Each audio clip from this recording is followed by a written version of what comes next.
안녕하십니까. 저는 한국청소년정책연구원의 김현철입니다. 오늘 그간 우리가 거의 한 10개월간 겪었던 여러 가지 이야기들, 그리고 앞으로 우리가 걸어가야 될 이야기들, 이런 얘기도 좀 해보려고 합니다. 이제 부재에 있는 것처럼 코로나 시대에 청소년들 성장을 어떻게 우리가 지원해야 될지, 그래도 멈출 수는 없다. 뭐 이런 주제로 해서 오늘 패널 분들 모시고 말씀 나눠보도록 하겠습니다. 오늘 행사는 저희 한국청소년정책연구원으로서는 31주년 기념 포럼이고요. 정말 오랜만에 저희가 포럼을 개최하게 됐습니다. 제 34회 청소년정책 포럼이고요. 오늘 여기 원장님하고 패널 분들 오셨는데 일단 패널 분들부터 제가 소개 올리겠습니다. 황인옥 하자센터 센터장님 오셨습니다. 네, 안녕하세요. 반갑습니다.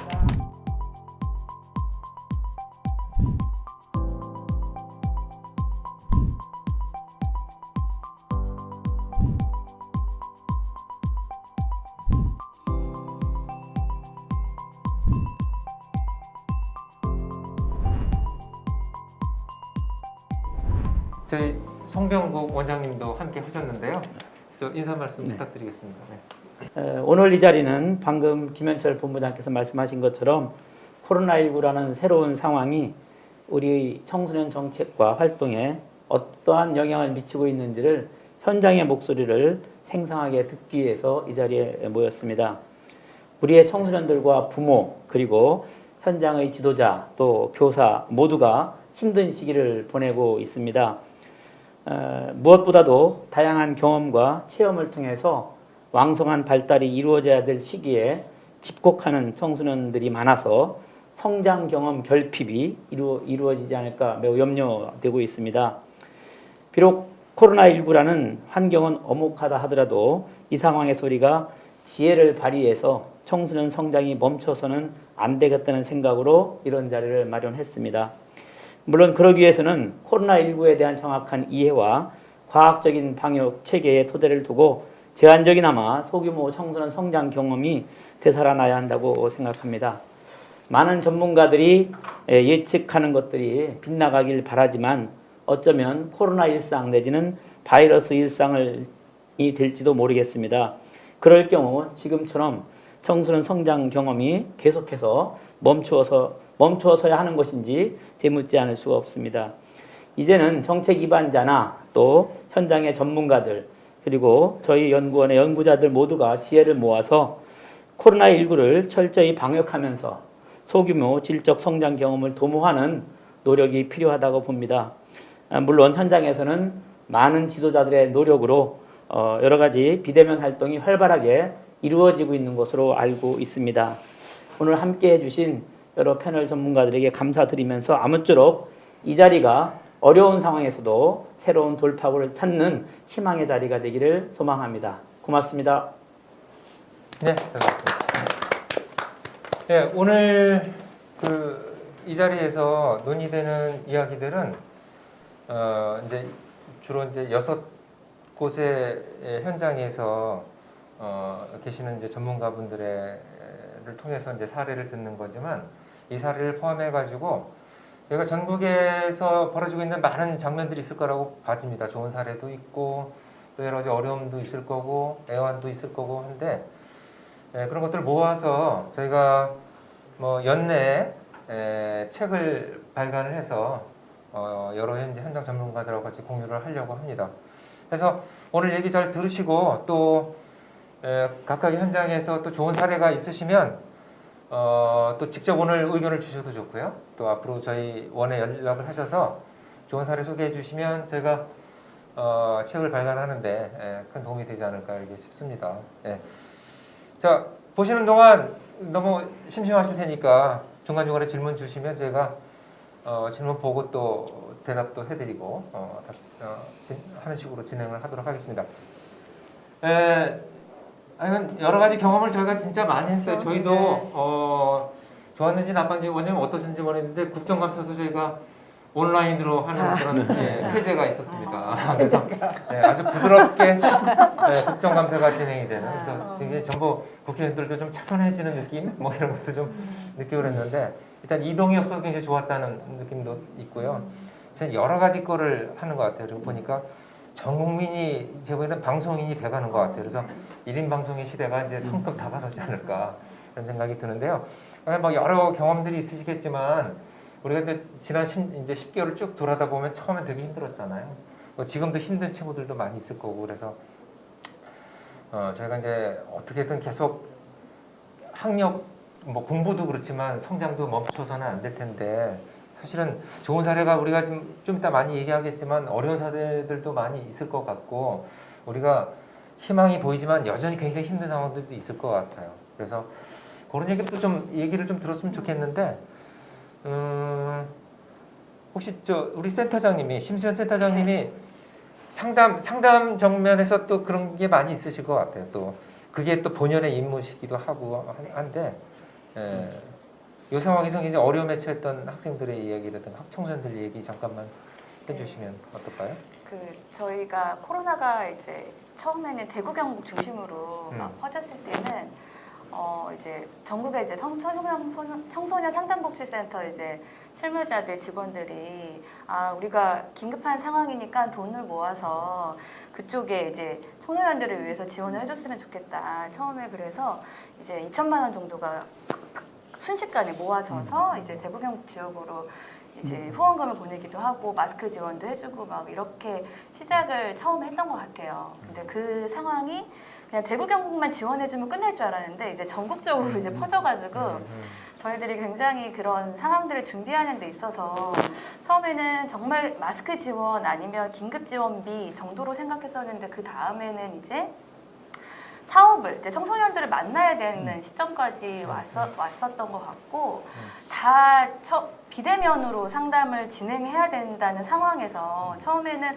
아이들이 영상이나 뭐 온라인으로 아이들은 굉장히 익숙한 매체이기 때문에 그렇게 만나면 오히려 아이들을 더 잘 만날 수 있지 않을까 생각을 하고 비대면 사업을 준비했었는데 저희가 그게 조금 착각이었던 것 같아요. 아이들이 이제 상담을 비대면으로 한다는 게 얼마나 힘든지 그리고 0.1초 늦게 전달되는 그런 이제 상황에서 정말 상담 선생님하고 아이들이 교류하고 교감하는 게 쉽지가 않다 이런 생각이 들었었고 이제 저희들이 현장에서 가장 큰 이제 딜레마에 빠졌던 거는 이제 심각 단계 이제 2단계로 막 되고 전면 휴관인 상태에서 이제 정말 고위기 청소년 여기서 말하는 고위기 청소년은 이제 삶의 의미가 없어가지고 자해자살하는 청소년들이 4, 5년 전부터 굉장히 심각하게 이제 정말 문화처럼 아이들이 그런 게 이제 발생이 되면서 저희가 이런 아이들은 무조건 만나야 되는 입장이었는데 저희가 대면을 하는 상황들이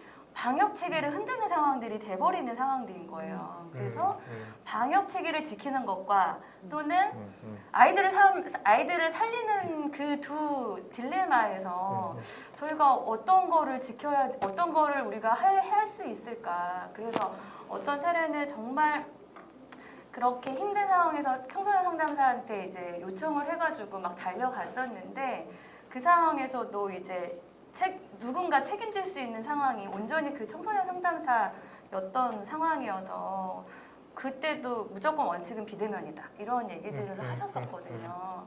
그럴 때 만약에 정말 아이를 돌봐야 되는 상황인데 비대면이기 때문에 돌아와야 된다고 한다면 그런 상황들이 얼마나 힘든 상황인지 지금 현재도 제일 아쉬운 거는 이제 뭐 학교에서도 긴급 돌봄이라는 체계들이 있었잖아요. 근데 이제 청소년 상담 현장이나 이런 돌봄 체계 안에서 학교 밖 청소년에 대한 긴급 돌봄이라던가 정말 최소한의 안전망을 유지할 수 있는 긴급한 상황에서의 방역을 잘 지키면서 아이들을 만날 수 있는 그런 지침 아니면 어떻게 해야 된다 이런 게 논의가 되지 않고 그냥 무조건 다 비대면 상담을 해야 된다.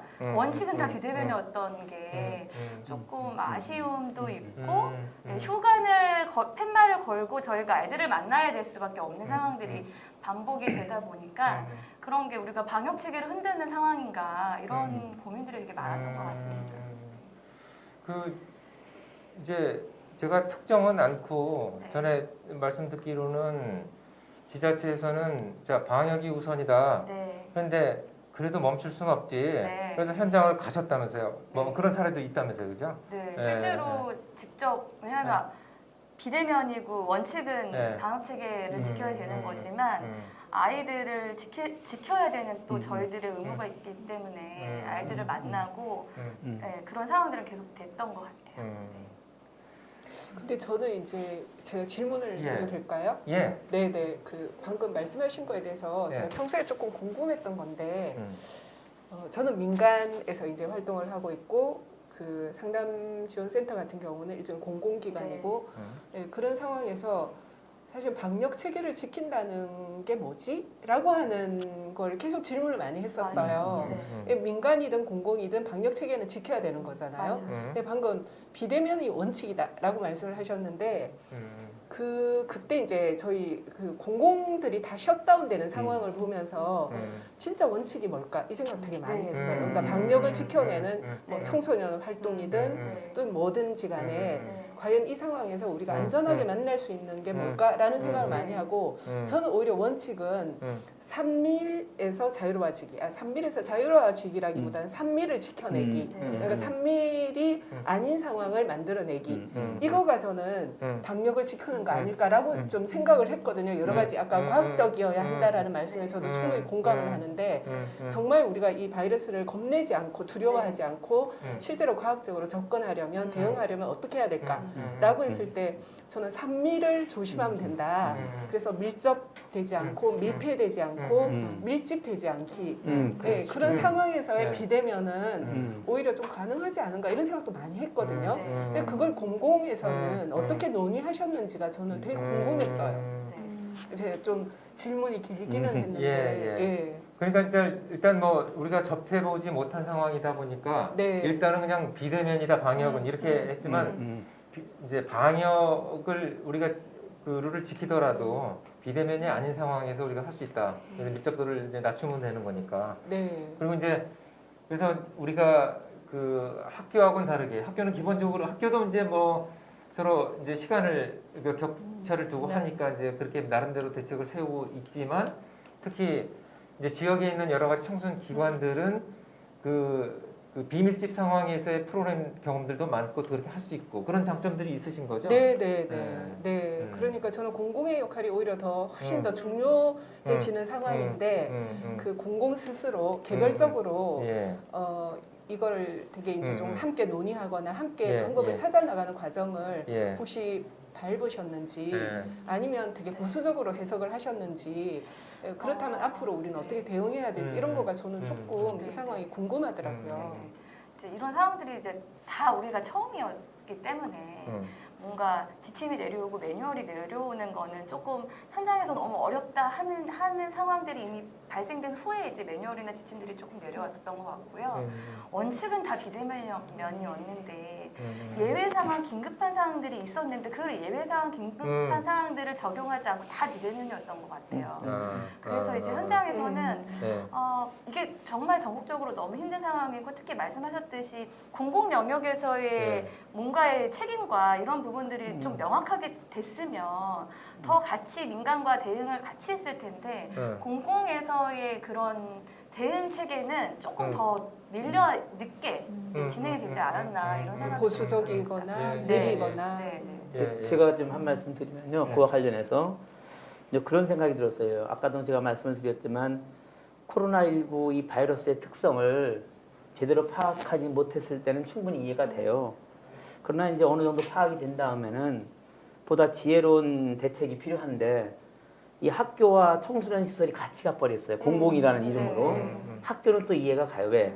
학교는 클래스 사이즈나 모든 것들이 이미 표준화되어 있고 경직화되어 있어요. 맞아요. 누구는 오고 누구는 못 나오게 하면 맞아요. 거기서 벌써 형평성에 원칙이 어긋나기 때문에 안 됩니다. 그러나 청소년 시설이나 기관들은 얼마든지 유연할 수 있거든요. 소규모로 할 수 있고 아까 말씀하신 것처럼 3밀만 잘 지키면서 그것만 피하면서 하면 되는데 우리가 너무 청소년 시설이나 기관이 공공기관이고 거기서 확진자가 한 명이라도 나오면 안 된다라는 그거에만 너무 몰입하다 보니까 우리의 책임이나 역할을 충분히 다하지 못한 면도 없지 않아 있습니다. 아마 이것은 뭐 현장에 계신 우리 청소년 지도사나 상담사들의 문제라기보다는 우리나라의 그 공공행정이 아직도 너무 경직성이 돼 있다는 부분이라고 말씀드릴 수 있고요. 네.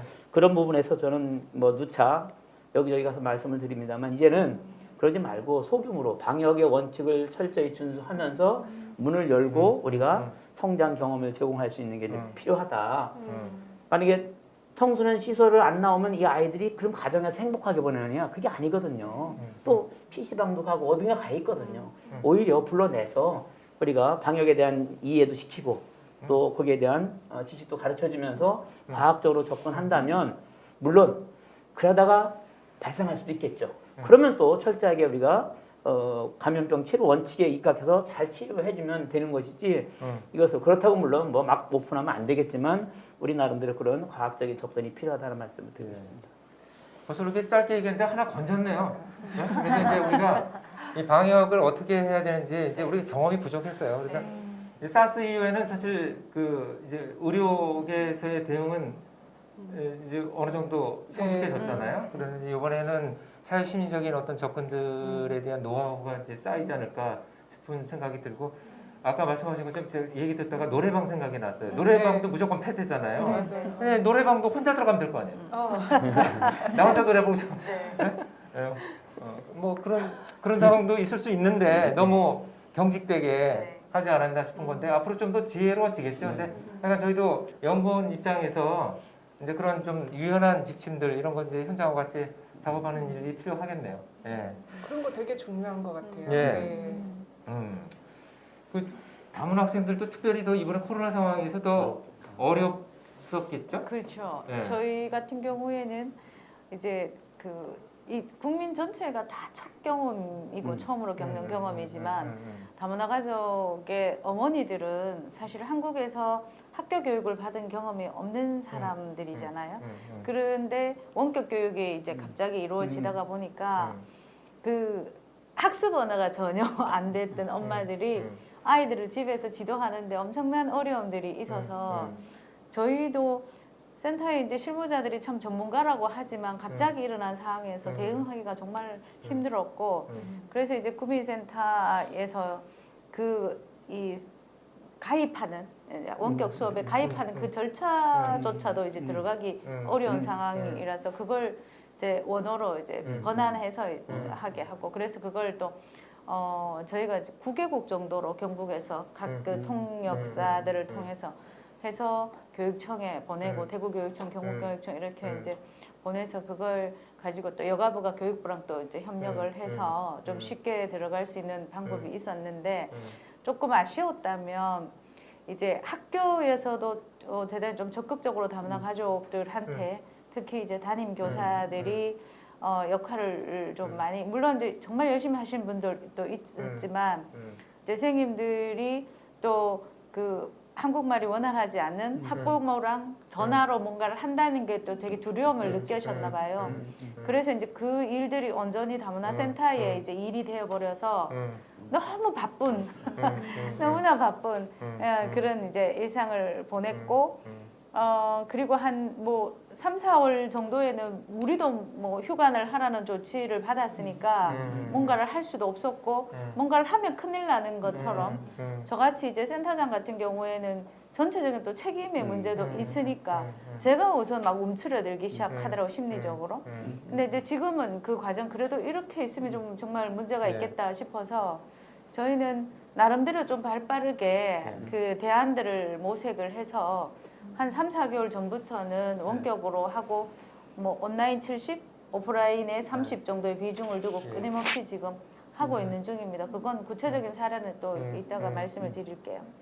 좀 연결해서 네. 선생님 말씀에 연결해서 말씀을 드리면 저는 그러니까 코로나를 지내면서 아동 청소년들이 겪은 어려움 중에 하나가 코로나 대응이 집, 차, 가족을 중심으로 대응 방안이 마련이 됐어요. 자가격리, 그다음에 재택근무, 집콕, 그리고 드라이브 스루가 돼야지 조금 안전하고 이동할 수 있다. 그리고 가족이 있다는 걸, 가족의 지원을 전제로. 근데 이건 굉장히 예전의 기준이에요. 그래서 아동과 청소년들이 성장하면서 저 세계가 있어야 된다고 생각할 때 나의 생애에 그럴 때 갖는 격차와 결핍이 생길 수 있다. 그리고 실제로 하자센터의 청소년들도 생각보다 가족과 화목하지 않은 청소년도 많습니다. 네. 또 자가라는 것이 가지는 집이라는 공간이 심리적으로도 그렇게 안정되지 않을 수 있고요. 차는 없죠. 청소년에게. 그럴 때 사회적으로 이렇게 대응 방안이 어쩔 수 없지만 이런 가치들을 중심으로 좀 후퇴하지 않았는가. 이거는 나쁘다 좋다를 떠나서 이렇게 후퇴된 것들을 다시 청소년들이 가지지 않아도 살 수 있는 삶이었잖아요. 한창. 이런 다양한 삶으로서 좀 장기적으로는 그런 대안이 마련돼야 되고 현실적으로는 이것이 없는 청소년들에 대한 사회적 돌봄과 지원 체계가 마련돼야 된다. 그런 생각이 듭니다. 그래서 이번에 이제 그런 측면에서 보면 그 멘토들이 대단히 역할을 좀 많이 했었어요. 뭐 예를 들면 그 이제 이번 사태를 보면서 가족의 역할이 좀 더 강화가 되니까 이 다양한 가족 시대에서 그게 참 어려움들이 있었거든요. 근데 특히 이제 다문화 가족 같은 경우에는 거의 이제 경제적으로 어려운 가정들이 많기 때문에 엄마 아버지들이 다 일을 하셔야 되고 그 사이에서 아이들만 집에 이제 있게 되는 그래서 정말 식사를 끼니를 제대로 이렇게 건강하게 유지를 못해서 저희가 이제 요구를 좀 반제품 요리 그러니까 뭐 간단하게 라면만 정말 이게 집집마다 라면만 대구 경북 지역에는 집집마다 식탁구에 가면 라면이 막 10박스씩 이렇게 막 쌓여 있기도 했었어요. 그래서 제가 이제 그 우리 다문화 가족들 엄마들한테 물어보면 좀 갖다 주는 건 좋은데 이거 뭐 완전히 라면만 먹고 살아야 되는 그래서 좀 반제품 요리를 좀 다양하게 주면 좋겠다. 그렇게 이제 해서 저희가 뭐 만두 같은 거, 떡볶이 같은 거 이렇게 좀 바꿨는데 근데 이제 후원하시는 분들은 쉬운 거를 또 하시려고 하잖아요. 그래서 이제 그런 게 후원하시는 분들 우리가 이제 수요와 공급의 입장에 봤을 때도 좀 맞춤형으로 좀 적극적으로 좀 의지를 좀 가지는 게 좋았겠다. 이제 그런 느낌들이 많이 들었습니다. 예. 저도 예, 말씀하세요. 네. 예. 저도 굉장히 공감하면서 이제 말씀을 들었는데요. 사실 진짜 그 아이들에게 가족의 역할이 되게 중요하지만 그게 정상적인 기능을 하기 힘든 경우에 이럴 때는 오히려 공공의 영역이 굉장히 중요한데 이번에 공공의 셧다운으로 인해서 정말 그 친구들이 완전 사각지대에 몰린 것 같아요. 특히 예를 들어서 이제 경제적으로 취약한 경우에는 그래도 지역의 이제 복지센터에 등록이 되어 있다거나 혹은 한 번이라도 상담복지센터라던가 이런 곳들에 방문했던 아이 같은 경우에는 그래도 관리가 되는데요. 그렇지 않았던 친구들, 지금 당장 문제에 이제 당면한 친구들 같은 경우에는 드러나지가 않는 거예요. 사실 학교에는 교사분들도 계시지만 뭐 상담복지사 선생님도 계시고 그리고 이제 위클래스의 상담 선생님 그리고 뭐 SPO 학교 전담 경찰관 분들도 계시고 이렇게 같이 관찰하면서 필요에 따라서 지원하고 지역의 전문 기관과 연계하기도 하고 이런 역할을 하는데 지금 그런 관찰이 안 됨으로써 문제가 있는 부분이 있는 것 같고요. 이런 게 좀 드러나는 게 제가 위탁형 대안학교에서 수업을 하고 있어요. 그런데 이제 위탁형 대안학교 다들 아시겠지만 일반 대안학교랑은 다르게 일반 학교에서 정상적인 학교 생활이 불가능하다라고 여기는 경우에 이제 본교에 적을 두고 있지만 위탁돼서 다른 곳에서 생활을 하는 거죠. 그런데 이제 보통 여기 오는 친구들을 보면 정서적, 심리적 취약성을 띠고 있어요. 그래서 두 부류로 나눌 수 있는데 아예 위축되어 있는 유형 그리고 혹은 굉장히 폭력적이거나 학교에서 이제 수업을 방해하고 이게 진행이 안 되도록 하는 친구들인데요. 사실 드러나는 거의 차이지 사실 정서적 심리적인 문제는 거의 비슷해요. 유사해요. 그리고 자살 보호 위험군의 친구들이 많고요. 그런데 올해 위탁형 대안학교에 학생들이 거의 없어요. 그러니까 작년에는 중학생들이 그래도 한 20명 정도, 고등학생도 15명 정도 있었는데 올해는 이제 고등학생 8명, 중학생 2명 지금 있고요. 1학기 때는 중학생 1명 있었어요. 그리고 그마저도 신규 학생은 2명이고요. 나머지는 다 작년에 왔던 친구들이에요. 그러니까 사실상 문제가 없어서 이제 뭐 안 오는 거면 괜찮을 텐데 드러나지 않기 때문에 관찰되고 있지 않기 때문에 못 오고 있다라는 거 그런 점에서는 아이들이 이제 문제가 발생됐을 때 사실은 조기에 발견을 하고 필요하다면 가정과 분리를 해야 될 필요도 있을 수도 있고 혹은 그런 게 아니라고 하더라도 아이들이 자기 이제 건강한 자기 회복이라던가 자기 신뢰라던가 타인과의 신뢰를 해 나갈 수 있도록 좀 도움을 해 나가는 것들이 필요한데 지금 아예 방치되고 있는 면이 있는 것 같아요. 그러니까 뭐 이제 뭐 최근에 뭐 다 아시는 것처럼 이제 학대 사건도 그냥 가장 위험한 곳으로 좀 내몰리는 거잖아요. 어떤 아이들은. 근데 그거는 이제 우리가 친권 문제라든가 이런 거를 이제 좀 더 적극적으로 우리가 상황에 따라서는 뭐 박탈을 하거나 할 수 있는 이제 아동 중심주의적인 어떤 그런 조치들이 있어야 될 것 같고, 그러니까 우리가 돌보지 못한 사각지대를 더 찾아야 될 것 같은데 그 굉장히 그런 사각지대 있지만 제가 보기에는 곳곳이 사각지대 같아요. 왜냐하면 부모하고 자녀가 같이 있는 것 자체가 그러니까 예를 들어 갈등을 일으키는 경제적 지원도 잘 되고 뭐 가족도 했다 하더라도 아무리 화목한 가정도 24시간 365일 붙어 있으면 화목해지지 않을 가능성이 더 높죠. 근데 그래서 너무 그러니까 지원이 필요한 청소년들만 문제가 아니라 모든 청소년들이 갑자기 관계의 밀도를 급작스럽게 강하게 경험했거나 아니면 학교를 갑자기 안 가게 돼서 그 강했던 밀도들로부터 갑자기 탈되거나 이런 조절하기 힘든 어떤 경험들을 짧은 시간에 하게 됐다. 오히려 역설적으로 되게 배운 게 뭔가 많은 것 같아요.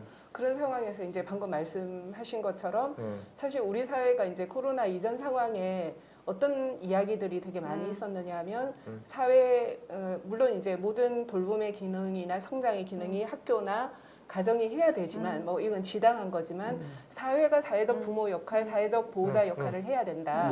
성장을 지원하고 돌봄의 역할을 해야 된다. 이 이야기들이 일정하게 합의가 됐던 것 같아요. 그래서 무슨 마을교육 공동체라든지 마을 공동체라든지 마을 살리기라든지 이런 이야기들이 오갔던 게 사실은 사회적인 일종의 보호자, 사회적인 지지자, 응원자 이런 사람들이 광범위하게 만들어질 수 있는 그물망이 만들어질 수 있는 게 조금 이렇게 합의가 됐는데 이 코로나가 이렇게 덮치면서 완전히 뒤로 물러간 거죠. 우리가 이제 공부해왔던 또는 그런 생각해왔던 것들을 일시에 이제 정지당하는 사실은 코로나의 가장 초유성이라고 하면 여러 가지가 있겠지만은 흩어져야지 산다. 이거에 대한 뭉치면 죽고 흩어져야 산다. 이게 이제 우리에게 주어진 네네. 그러다 보니까 그 모든 것을 개별적으로 책임져야 되는 상황으로 만들어버리는 이 상황이 되면서 좀 사회적 돌봄 내지는 사회적 지지의 이 작동이 일어나지 않았던 거 그걸 이제 공공 스스로가 좀 더 고민하거나 적극적으로 그 아까 말씀하신 것처럼 여러 가지 이제 우리들의 스탑 상황이 있긴 했지만 앞으로라도 조금 더 적극적으로 그것들을 구현해내는 작동시켜내는 게 저는 좀 되게 강하게 필요하지 않을까. 청소년들도 훨씬 그런 거에 대한 욕구가 강하더라고요. 다행히. 이제 그 마을 얘기 좀 이따 하긴 하겠지만 어쨌든 사회적 돌봄이 좀 더 이제 구체화돼서 그렇죠. 빈 곳을 잘 찾아가야 되는 이런 서비스로 바뀌어야 될 것 같고 아까 말씀하셨는데 긴급 구호 키트도 이제 다양화돼야 되는. 맞습니다. 백종원의 골목식당에서 좀 더 다양한 메뉴들을 개발해서 맞아. 긴급 식품으로 좀 이렇게 개발하는 것도 필요하지 않을까 싶은 생각도 듭니다. 근데 댓글들이 꽤 올라오는 거. 아 그래요? 그렇죠.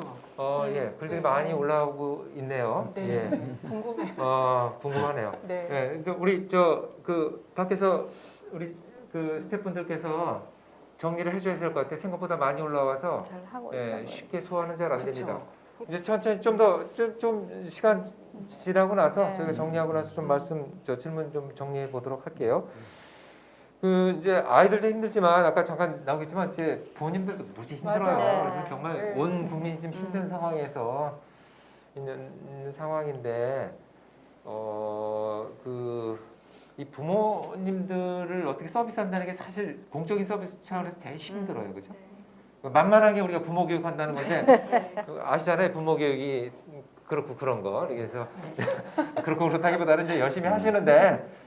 이 뭐 애들 교육하기도 힘든데 부모들 교육하기 더 힘들잖아요.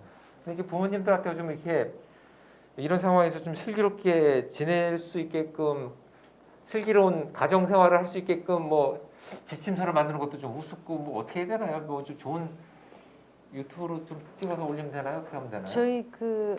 저희도 이제 건강가정 다문화 가족 지원센터들이 다 통합돼서 전국에 218개 센터를 운영하고 있는데 요즘 센터마다 그 현수막에 슬기로운 가정생활 이게 다 슬로건이더라고요. 그러면서 정전에 너무 바빠서 가족관계 시간이 정말 시간이 없어 못했던 것들을 시간이 너무 많으니까 갈등이 너무 많이 생기는 이런 상황. 그래서 그 이제 시간을 가족들하고 어떻게 보낼 건가, 그리고 또 코로나 시대에 너무 가족을 강조했을 때 일어나는 또 문제들, 뭐 이런 프로그램들을 요즘 꽤 많이 하는 걸로 알고 있고, 근데 뭐 실제로 근데 뭐 휴관 또 재개관, 휴관 개관 뭐 이렇게 하다가 보니까 거의가 센터 같은 경우에는 20명 미만으로 이제 프로그램을 하고, 아마 건가다가 가족 상담 센터는 그 계속 코로나가 있어도 한 번도 휴관한 적이 없는 걸로 저는 알고 있습니다. 특수 지역이 아닌 경우에, 대구 같은 지역이 아닌 경우에는. 그래서 꾸준하게 그 갈등을 해소하기 위한 이제 상담들을 쭉 한 걸로 이제 그렇게 알고 있고. 근데 이제 좀 저희는 보면 다문화 가족들은 사실 그런 게 한국 사회에서 이런 상황이나 또 위기 상황에서 어떻게 해결해야 되는지, 대응해야 되는지를 잘 모르기 때문에 저희가 이제 원래 유튜브를 해서 결혼 이주 여성 크리에이트를 양성을 했어요. 5개국에. 그래서 이제 그분들이 지금 학습에 대한 이런 것들도 원어로 또 방송으로 또 해내고 그러면서 또 특히 학습 격차나 그리고 부모 교육을 할 때 저희가 오프라인으로 부모 교육을 한번 해보니까 결혼 이주 여성 엄마들이 한국의 학습 언어나 상담 언어를 30% 정도 수준에서 이해를 하는 것 같더라고요.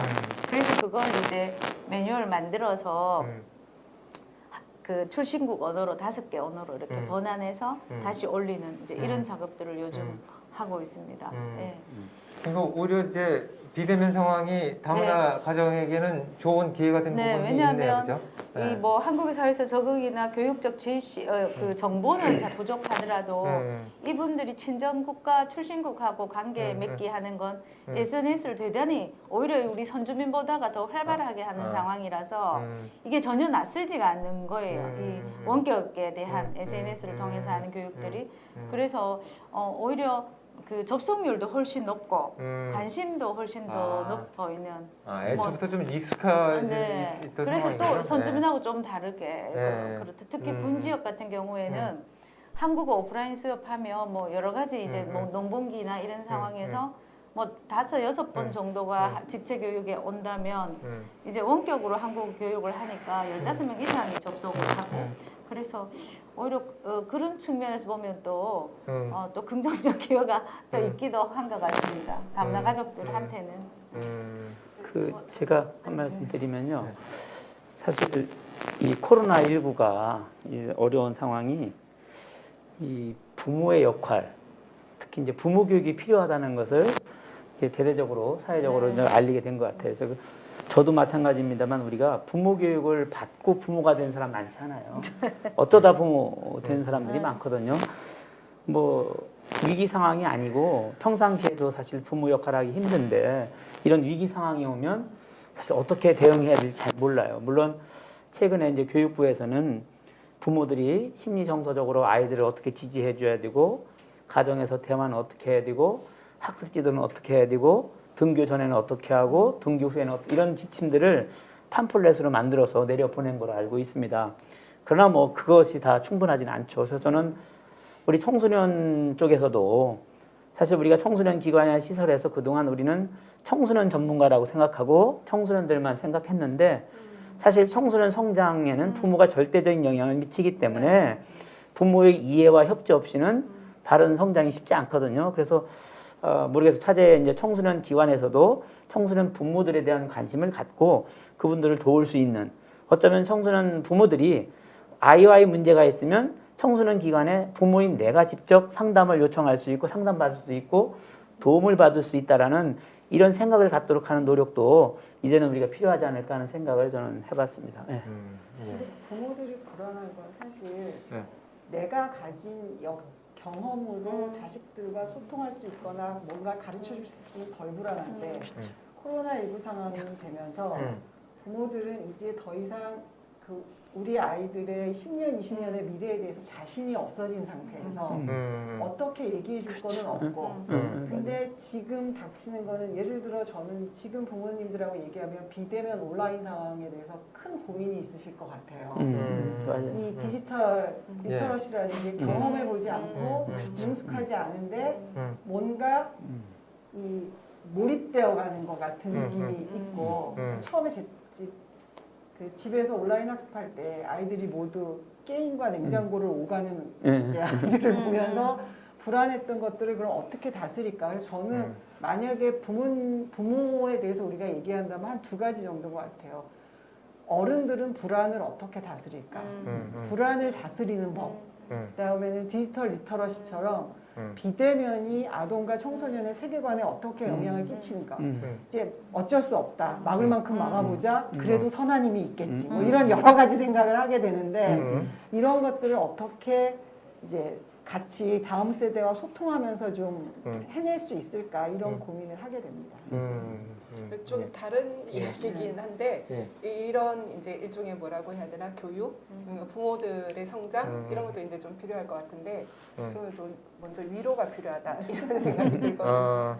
특히 그 보호자들 중에서 여성 보호자의 역할이 너무 그 가중하게 집중되는 거죠. 실제로 삼시세끼 밥을 차려내야 되는 게 정말로 이게 힘들다 그러더라고요. 게다가 삼시세끼 밥만 차려야 되는 게 아니고 뭐 여러 가지 이제 뒷바라지도 해야 되는 상황이 전부 여성들에게 좀 주어지는 물론 이제 잘 돕는 가정들도 있겠지만은 그런 상황에서 여성 특히 이제 엄마들이 어마어마하게 지금 힘든 상황이고 스트레스 지수가 알아도 그 아는 대로 실행하지 못하는 이 상태다라는 이야기를 너무 많이 듣고 있어서 일단 여성들에게 조금 위로와 지지와 그냥 좀 놀게 할 수 있는 좀 쉬게 할 수 있는 어떤 그 사회적인 지원이 필요하지 않을까. 저는 라면만 집에 이렇게 있는 것도 좀 충분히 이해도 되거든요. 그래서 모든 집에 저기 뭐 도시락 서비스를 좀 해서 부모들이 그러게 말이에요. 그런 가사일에서 좀 해방될 수 있도록. 네. 그러니까 가사일 부담도 되게 큰데다가 네. 심리적인 스트레스도 크지. 네. 근데 유튜브에서 뭐 우리가 아까 말씀하신 것처럼 이렇게 뭐 교육을 한다든가 이런 게 잘 안 먹히잖아요. 근데 제가 어선가 여기 패널 분들 중에선가 어선가 이제 그런 얘기했는데 온라인으로 무슨 아이들하고 이렇게 프로그램을 하면서 이제 가족이 같이 할 수 있도록 이렇게 해서 되게 효과적이었다는 말씀을 어느 분인가 맞아요. 하셨던 것 같아요. 이제 그런 것도 우리가 좀 개발. 최진아 팀장님이신가? 그러니까 저희는 이제 뭐 부모 교육적으로 접근을 했던 건 아니고 저희 이제 활동이다 보니까 그동안 청소년 활동 자체가 대상 자체가 청소년에게만 포커스가 맞춰져 있었죠. 근데 지금 비대면도 사실 청소년에게 포커스를 맞춰서 진행을 했는데 저희 같은 경우는 이제 저희 문화예술 같은 경우는 아이들 뭐 동아리 활동이라든지를 대면이 아닌 집에서 할 수 있게끔 뭐 아이들 뭐 홈 베이킹을 할 수 있게끔 키트를 만들어서 동아리 구성원 집에 전달을 한다든지 뭐 네일이라든지 피부 미용을 할 수 있게끔 키트를 만들어서 집에 전달을 한다든지 그건 저희는 청소년을 위해서 줬던 거거든요. 뭐 특별한 취미 찾을 수 있게끔 다양한 이제 만들기 키트 이건 다른 수련시설들도 하고 있겠지만 분명 청소년을 위해서 줬는데 이 활동 자체가 부모님 입장에선 하나의 이야기거리가 되는 거예요. 저희가 아이들에게 언제까지 줌으로 접속을 해서 같이 하자라고 했는데 옆에 부모님이 계신 경우가 되게 많았어요. 그러니까 아이들이 혼자 활동을 하는 게 아니라 그동안은 청소년 활동이 친구랑 또래 관계에만 그쳤다면 오히려 가족 형제나 자매 혹은 부모님과 함께 좀 시간을 보낼 수 있는 그런 좀 기회로 가정이 장소가 이제 가정으로 바뀌다 보니까 그리고 저희가 이제 온라인 게임 대회도 한번 진행을 했는데 진짜 그동안은 부모님들 입장에서는 온라인 게임 그만해 컴퓨터 그만해 이게 더 강세였는데 막 아이들 게임 대회를 진행하니까 게임 하는 거를 응원을 하시는 거예요. 그래요? 오히려 1등 하면 너무 좋아하시고 응원을 하시고 오히려 이제 그거를 통해서 그래서 이렇게 공격하는 거야? 이렇게 하면은 더 좋은 거야? 그러니까 그런 식으로 청소년 활동 자체가 이제는 이제 아이들에게만 그치는 게 아니라 이제 가정으로 가다 보니까 부모님과의 하나의 이야깃거리? 그러니까 진짜 큰 교육이 아니더라도 뭔가 나이가 지식을 주는 아이들에게 지식을 주는 게 아니더라도 그거를 통해서 부모님하고 애기들 이야기하기 싫어하잖아요. 근데 진짜 이런 활동을 통해서 지금은 예전보다 조금 더 원활하게 이야기하고 있지 않나 그렇게 저희 생각을 해요. 지금 질문 들어온 것 중에 이제 이런 일이 많이 있는데 스마트 기기에 이제 더 노출이 막 돼버린 거예요. 그래서 이제 굉장히 어려워하는 그런 건데 그 부모님들 그 키트를 보냈더니 부모님이 더 좋아하시는군요. 네, 오히려. 부모님들 중에도 이렇게 게임 중독도 좀 되고 이러면 그 세계를 좀 더 잘 이해할 수 있지 않을까? 그거 알아야 뭐 같이 대화를 무조건 하지 말라고만 해가지고 되겠어요? 그러니까. 이미 성인들조차도 핸드폰 없으면 그렇죠. 어디 집 밖을 나갈 수가 없는 상황인데 너무 이제 그동안은 학생들한테 하지 마라 이건 나쁜 거다 이제 좀 억압을 했다면 오히려 지금은 해라 좀 그걸 더 장려하는 프로그램들이 더 많아질 것 같아요.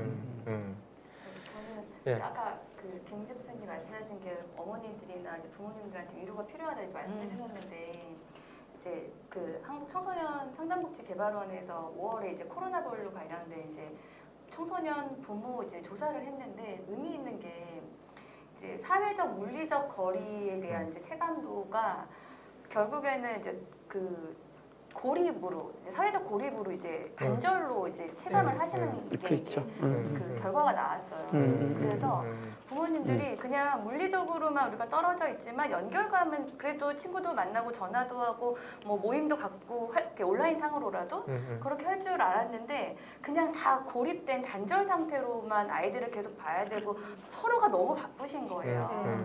그래서 이제 연결감을 느끼지 못하는 상태에서 스트레스 지수가 높다 보니까 이제 예를 들어서 저희가 온라인상으로 부모 교육을 뭐 한 80분 정도 진행을 하더라도 놀랐던 건 이제 그냥 별 중요하게 이제 막 뭔가를 이제 터치하는 그런 이제 교육은 아니었는데 순간순간 어머니들이 눈물을 흘리시면서 이제 막 내가 아이한테 잘못하고 있구나 이제 화가 올라가니까 정말 뭔가 아이한테 제재를 하고 또 반성하고 이게 계속 혼자 그거 작업을 혼자 하시는 부모님들 너무 많으셨구나. 그래서 80명이지만 온라인상에서 당신도 힘들고 나도 힘들고 서로가 지금 다 너무 힘들다. 그래서 온 국민이 위로받아야 되는 게 아닌가 이런 생각이 들었던 것 같아요. 사회적 돌봄의 의미가 그런 것도 있네. 네? 우리가 같이 돌봐드립니다. 네. 어머님 네. 안심하세요. 뭐 이런 사인일 수도 있고 그런 서비스가 되어야 되는 거네요. 예. 그 이제 그 질문거리들이 많이 있었는데 뭐 여러 좋은 얘기들을 많이 해주시다 보니까 뭐 진도는 많이 안 나가고 있지만 뭐 진도 나가는 게 중요하지 않잖아요. 그래서 이제 근데 아까 올라오신 글 중에 또 이제 나름대로 방역 대책 세워서 상담도 하고 이렇게 더 하고 있다. 그래서 아까 말씀하셨던 것처럼 우리가 방역의 의미를 좀 새롭게 좀 정의할 필요가 있겠다 이런 생각이 듭니다. 부모님들 이제 그 생각도 얼핏 들었어요. 사실 오늘 아침에 제가 이제 저희 집사람 아는 초등학교 선생님 이야기를 듣고 왔어요. 근데 이제 선생님들 진짜 힘든 것 같아요. 맞아요. 네? 그러니까 진도는 빼야지. 예? 그 강의가 이게 재밌기가 쉽지가 않잖아요. 제가 보면 이 상황을 좋아하시는 선생님이나 교수님들 별로 없는 것 같아요. 다 효과다 있고. 그런데 이제 초등학교 선생님인데 수업을 진행하는데 자꾸 불쑥불쑥 어머니가 나타나더라는 거예요.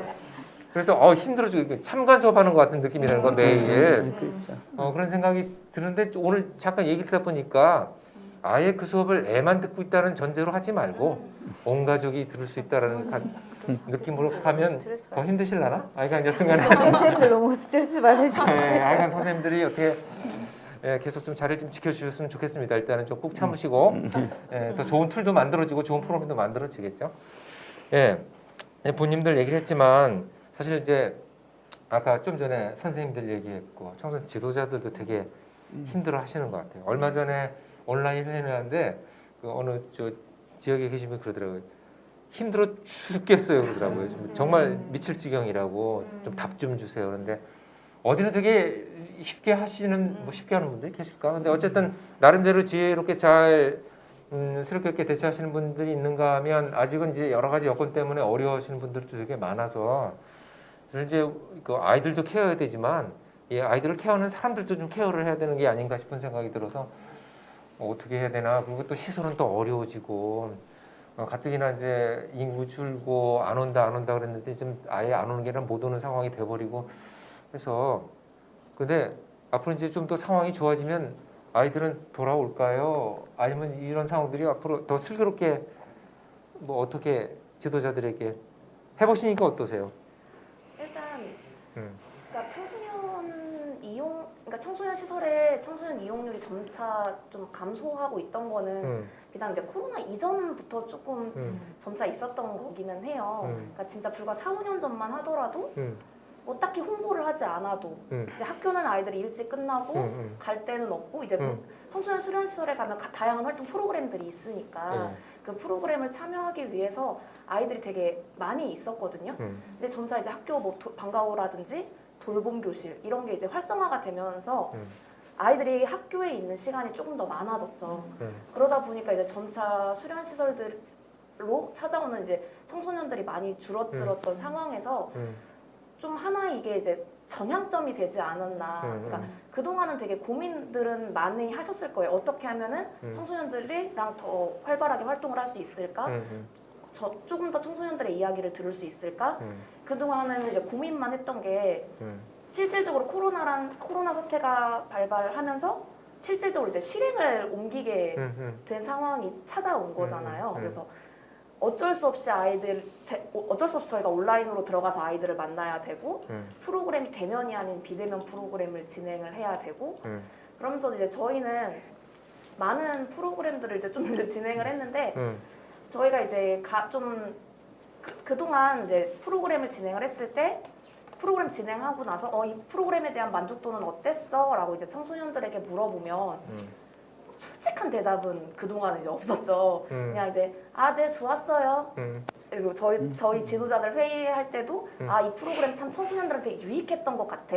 뭐 이런 식으로 이제 저희의 만족 그런 게 있었다면 이제 비대면이 되면서 청소년들이 이제 조금 더 자기의 의견을 조금 더 나타낼 수가 있고 이제 뭐 행사 같은 거 사진 찍을 때도 막 그냥 고개 숙이고 제발 카메라 좀 한번 봐줘 라고 이제 하면서 사진 찍던 친구들이 집에서 만든 거 그냥 진짜 아무런 꾸밈 없이 집에서 만든 거 자기 사진 셀카 찍어서 저희한테 다시 보내줄 수도 있고 줌도 꺼리낌 없이 줌에 들어와서 자기 얼굴 노출하고 자기 의견을 얘기하고 이런 활동을 하는 걸 보면은 좀 이제 비대면이 좀 청소년을 만나는 하나의 방법으로 좀 자리가 계속 매김을 할 수 있지 않을까 생각이 되네요. 예. 그거와 관련해서 제가 좀 한 말씀 드리면 청소년 시설 이용률이 이제 줄어들고 있다는 게 두 가지 저는 봐요. 하나는 지금 우리 선생님 말씀하신 것처럼 학교의 역할과 기능이 확대되고 있어요. 그래서 이제 교과 밖으로 나오고 담장 밖으로 이제 학교가 나오기 시작했어요. 물론 이제 거기에는 여러 가지 애초 생각했던 것만큼 성과가 안 나는 것도 있지만 물론 그 부분에 있어서 우리 청소년 활동이나 정책이 뭔가 연계할 수 있는 부분이라고 보고요. 또 하나는 다 아시는 것처럼 요즘에 청소년들은 두 개의 세상에 살고 있는 거예요. 현실 세계와 가상 세계 두 개를 살고 있어요. 그렇기 때문에 우리가 청소년 활동이나 이거 제대로 하려면 청소년이 있는 곳으로 가야 되거든요. 그 얘기는 뭐냐면 현실의 세계의 청소년과 가상의 세계 청소년을 다 만나야 돼 이제는. 그렇기 때문에 우리 청소년 활동 분야에서도 바로 가상 세계에 있는 청소년들을 어떻게 만날 것인가, 그들과 함께 활동을 할 것인가 가상 세계에서 이런 진지한 고민들이 이제는 내용적으로도 그렇고 시설이나 환경, 모든 기자재나 이런 모든 측면에서도 그거에 대한 고민이 필요하다 이런 말씀을 드리고 싶습니다. 네.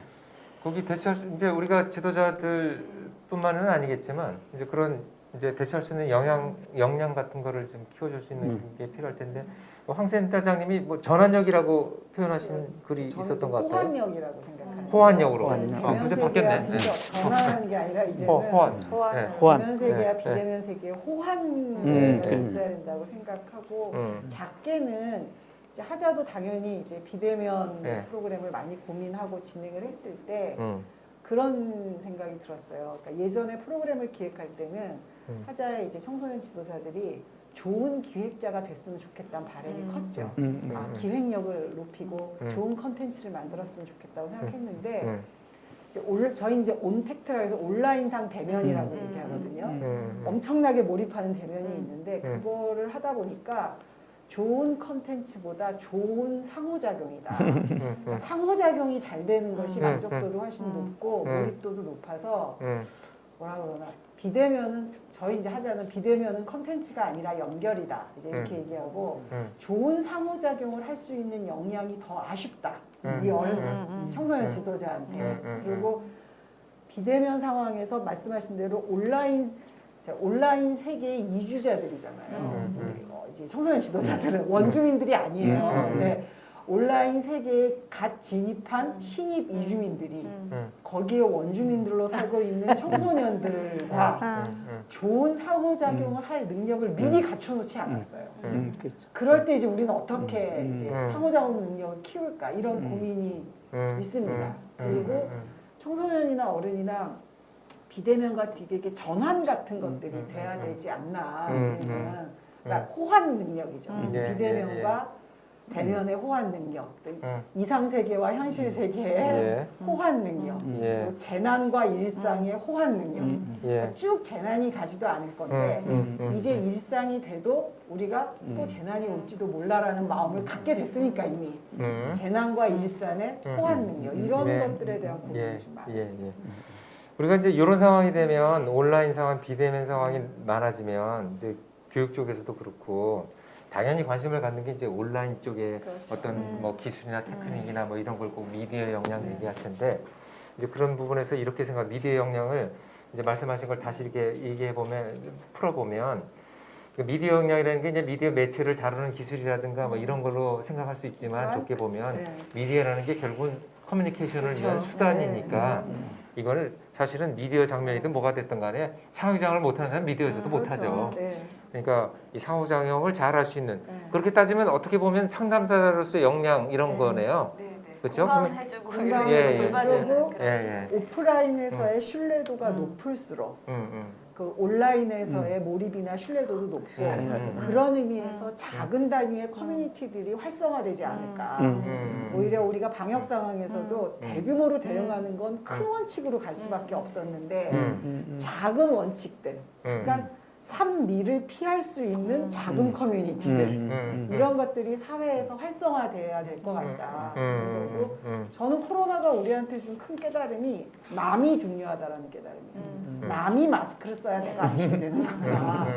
확진자가 나오지 않는 동네에 사는 게 내가 안심이 되는구나. 이런 남이 중요하다는 굉장히 소중한 깨달음을 이만 깨달았으니 이걸 잘 살려갔으면 좋겠다.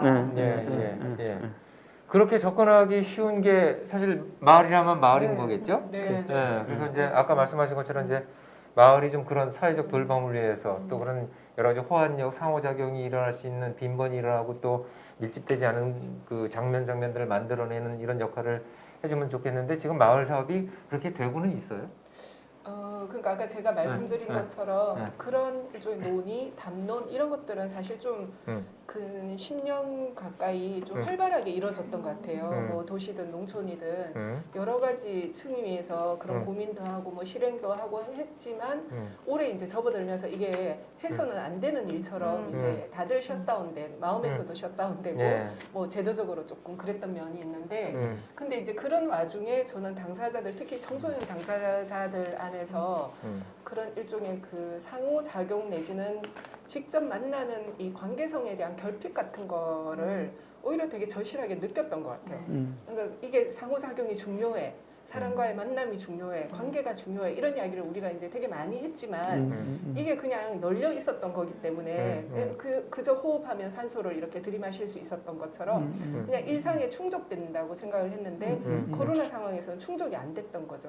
예, 그래서 이게 대단히 우리한테 중요한 거구나 하는 걸 우리들이 얘기하지 않아도 오히려 청소년들 스스로 이 관계에 대한 욕구라든지 그러니까 결핍 상태에 있으면서 그것에 대한 게 훨씬 더 좀 간절해진 건 있는 것 같아요. 그래서 비대면 상황에서 대면 상황에 대한 어떤 제한이 있거나 하면 거기에 대한 몰입이나 뭐 참여도나 이런 것들이 아마 다들 경험하셨을 텐데 훨씬 더 높아진 게 있는 거죠. 그리고 아까 남이 중요해졌다라고 하지만 자기가 마스크를 쓰는 게 자기만 보호하는 게 아니고 친구도 보호할 수 있고 누군가도 다른 사람을 보호할 수 있다는 이 자의식 같은 것들도 이 과정에 생기면서 실제로 그 상호작용에서의 룰이라든지 자기 태도라든지 이런 것들을 알게 모르게 내면화할 수 있는 그런 좀 좋은 기회가 됐던 것 같고 그럴 때 이제 저는 그 간절한 일종의 결핍 상태에 있으면서 간절해진 욕구를 해소할 때 아까 말씀하신 것처럼 성장이 멈출 수 없는 성장을 만들어낼 수 있지 않을까 하는 생각을 하거든요.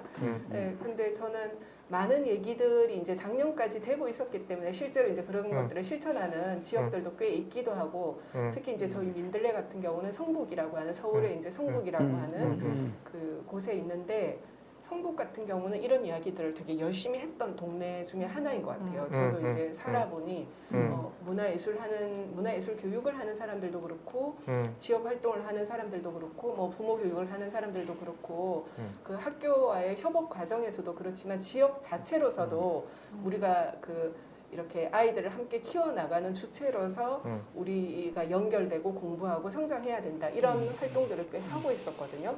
특히 이제 저희가 같이 하고 있는 동네 교육이라는 게 있어요. 월간 동네 교육해서 한 달에 한 번씩 진짜 아무런 그 룰도 없이 그냥 한 달에 한 번씩 모이는 거예요. 그래서 그들이 모이면 하는 거라고는 하나도 없고 각자 자기 소개하고 끝마쳐요.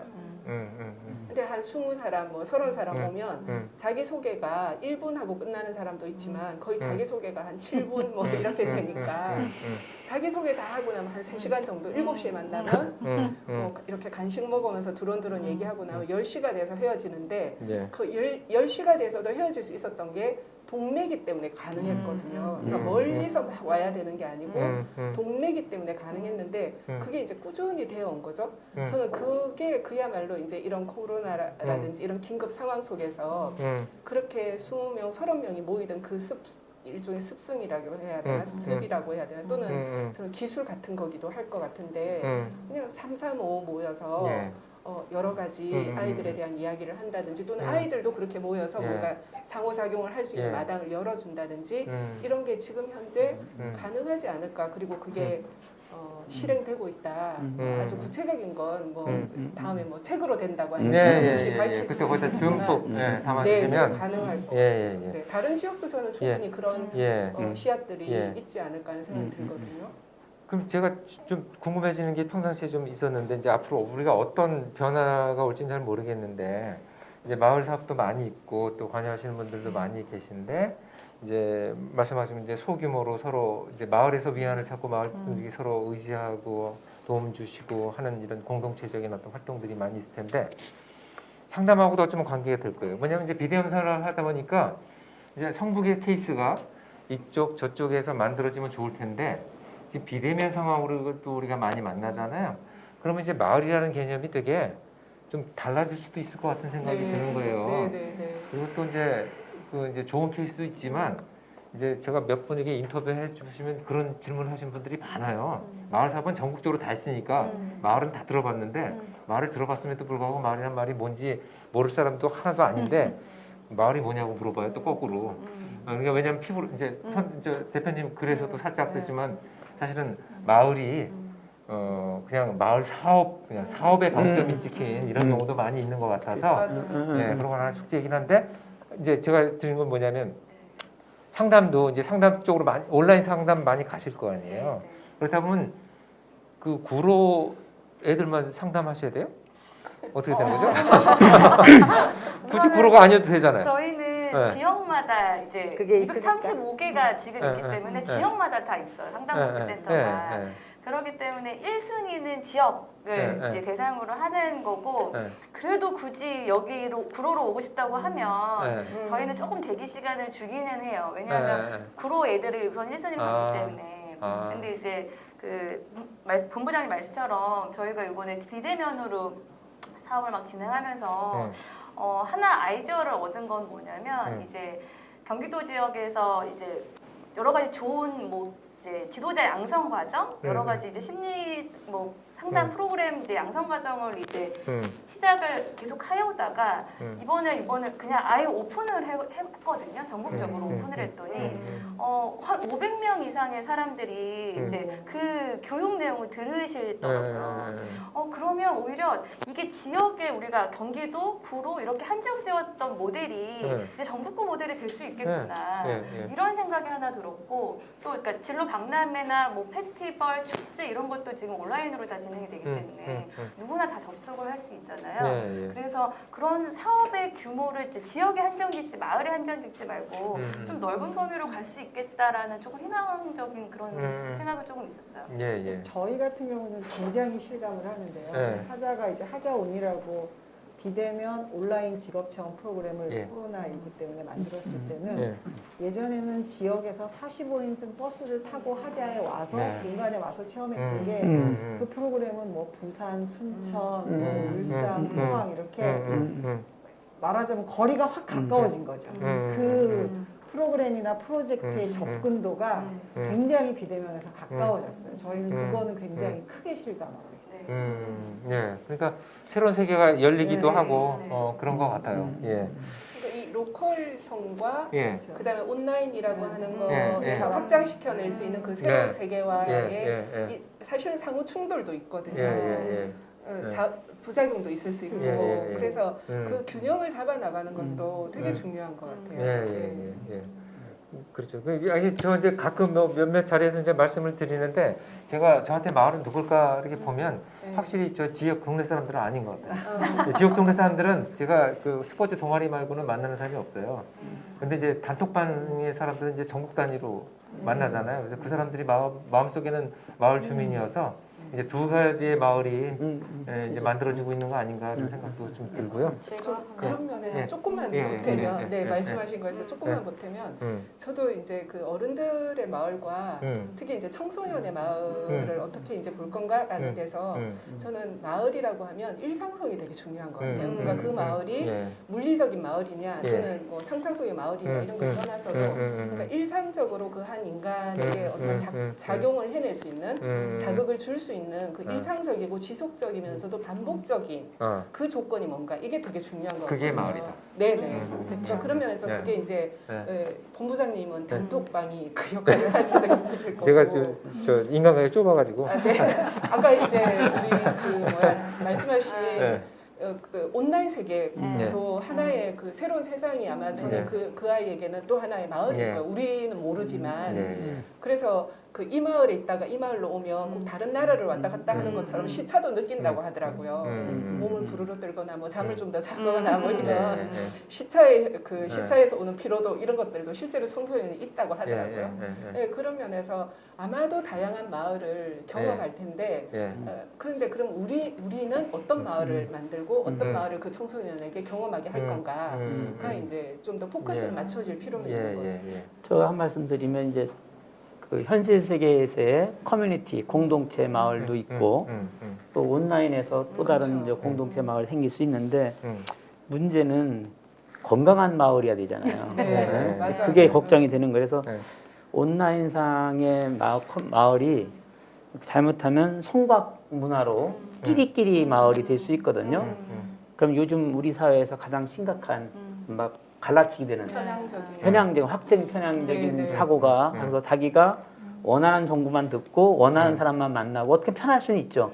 그러나 그것이 이제 보편 타당성을 잃어버리는 그러면 그런 마을들이 온라인에서 많이 있으면 많이 있을 때 그 전체가 또 하나의 공동체가 되면 괜찮은데 그게 각각의 나라가 되고 각각의 성곽이 되면 그것 자체가 오히려 사회의 공동체를 해치는 이런 것이 될 수 있기 때문에 이제 우리가 바로 이제 청소년 지도 활동이나 이런 데서 건강한 온라인상에서 건강한 마을을 형성할 수 있도록 도와주는 노력들이 필요하다. 네. 그걸 특히 요즘의 아이들은 뭐 온라인상에 너무나 자기들끼리 많이 하다 보니까 나이도 불문하고 성별도 불문하고 막 자기끼리 막 모여요.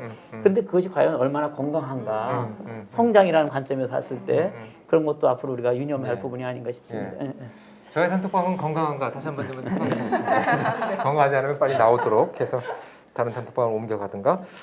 네, 그 저기 아까 이게 글을 올려주신 분 중에 요 얘기 꼭 이렇게 해주십사 하신 분이 계셔요.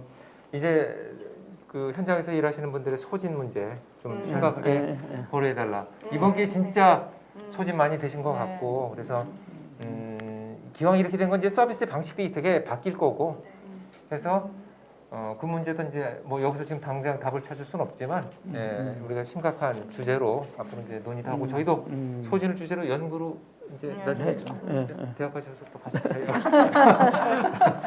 사실 이 소진 문제는 청소년 지도자들만의 문제가 아니에요, 그렇죠?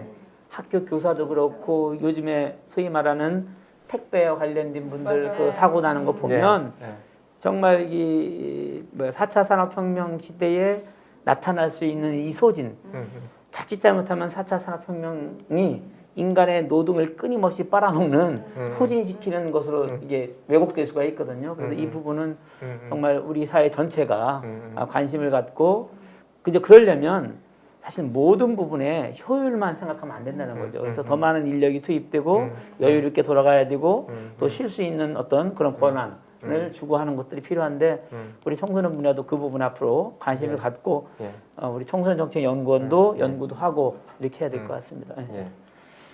그 이제 그럼 보고 계신 그 분들 중에서도 저희가 아까 책 출간한다고 했잖아요. 그래서 이제 소진 사례라든가 현장에서 상담 일하시면서 또 지도사로 활동하시면서 어려웠던 거 이런 것도 저렇게 생생하게 좀 어디 글로 주시면 제가 또 책을 발견하는 데 또 도움이 될 것 같습니다. 저희가 이제 뭐 이러저런 얘기 많이 좀 해오고 있는데 마을 얘기까지 했고요. 우리가 이제 처음에는 여러 가지 어려움부터 이제 우리가 이제 짚고 넘어갔는데 실은 이제 비대면상으로 오면서 되게 장점들이 많은 것 같아요. 이게 해외에 나갈 수 없는 이런 이제 어려움이 있지만 재미를 느낄 수 없는 그런 게 있지만 정말 너무 쉽게 그 외국 사람하고 세미나도 할 수 있고 뭐 이런 이제 외국에 떨어진 멀리 계신 분하고 얘기도 할 수 있고 이동 시간을 줄일 수 있고 그래서 처음에는 이렇게 막 저 온라인 회의자로는 가급적이면 만나서 하자 그랬는데 요즘은 그렇게 길지 않은 회의를 뭐하러 만나서 하냐는 식으로 이렇게 반응들이 바뀐 것 같아요. 그래서 장점들이 많이 있는 것 같은데 이 온라인 교육 상황도 그런 상황들이 없지 않아 있는 것 같아요. 꽤 없지 않아가 아니라 이제 꽤 전부들 익숙해진 부분도 있는 것 같고 지난주에 제가 어떤 3명 중고생 멘토링 했는데 이 친구들은 다 온라인상이 너무 좋다는 거예요. 뭐 이런 케이스만 있는 건 아니겠지만 그 이제 어느 제가 이제 뉴욕 타임즈에 소개된 글을 이렇게 봤더니 어떤 이제 민치라는 여고생이 자기는 너무 좋잖아요 온라인 교육이. 그래서 아까 말씀하신 것처럼 방해꾼들이 교실은 있잖아요. 근데 방해꾼도 없지. 내가 하고 싶은 대로 하지. 또 보고 싶으면 또 보지. 질문도 자유롭게 하지. 이렇게 해서 너무너무 좋다라고 했는데 이제 뭐 이런 학생들만 있는 건 아니겠지만 비대면 상황이 우리에게 일깨워준 어떤 점이라든가 뭐 좋은 사례라든가 이런 거 말씀하시는데 옆에 계시니까 그냥 먼저 한번 해보실래요?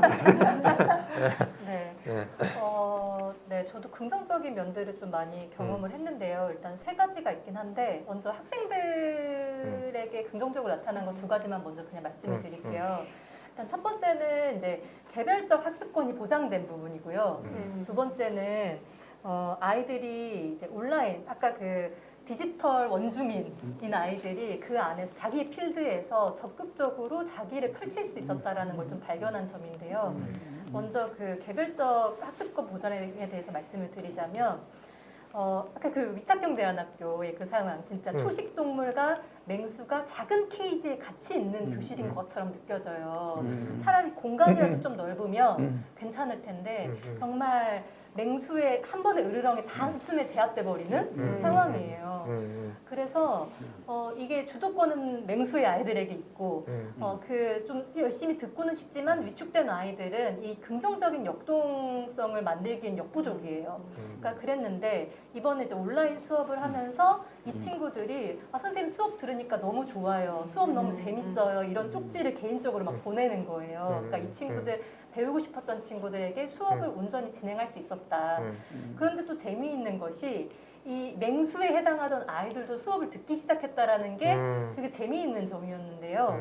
이 친구들이 학교에서는 좀 무리를 형성해가지고 같이 이제 맹수처럼 하면서 사실 자기도 듣고 싶을 때도 있는데 다른 친구 눈치도 보고 그렇죠. 이랬었는데 개별의 존재로서 저랑 같이 만나게 되고 어떤 이름을 부르면서 어떤 점이 어려웠니 이렇게 얘기를 나누니까 반응을 더 적극적으로 하는 거예요. 그러면서 참여를 하게 되는 것들. 그래서 정말 사람이 자기 이름을 이렇게 부르면서 개별로 만날 때 훨씬 반응을 하는구나. 이걸 다시 한번 좀 느낄 수가 있었어요. 온라인이라서 가능했던 것 같아요.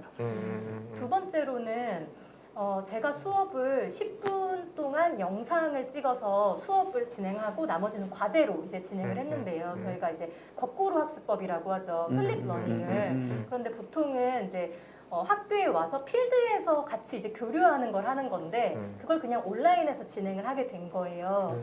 근데 저는 이게 우리 학생들한테는 굉장히 잘 맞았던 것 같아요. 왜냐하면 아이들이 발표를 하고 서로 교류를 하고 하려면 사실 안전한 관계가 형성되는 게 우선인 것 같아요. 내가 이 얘기를 했을 때 무시당하진 않을까?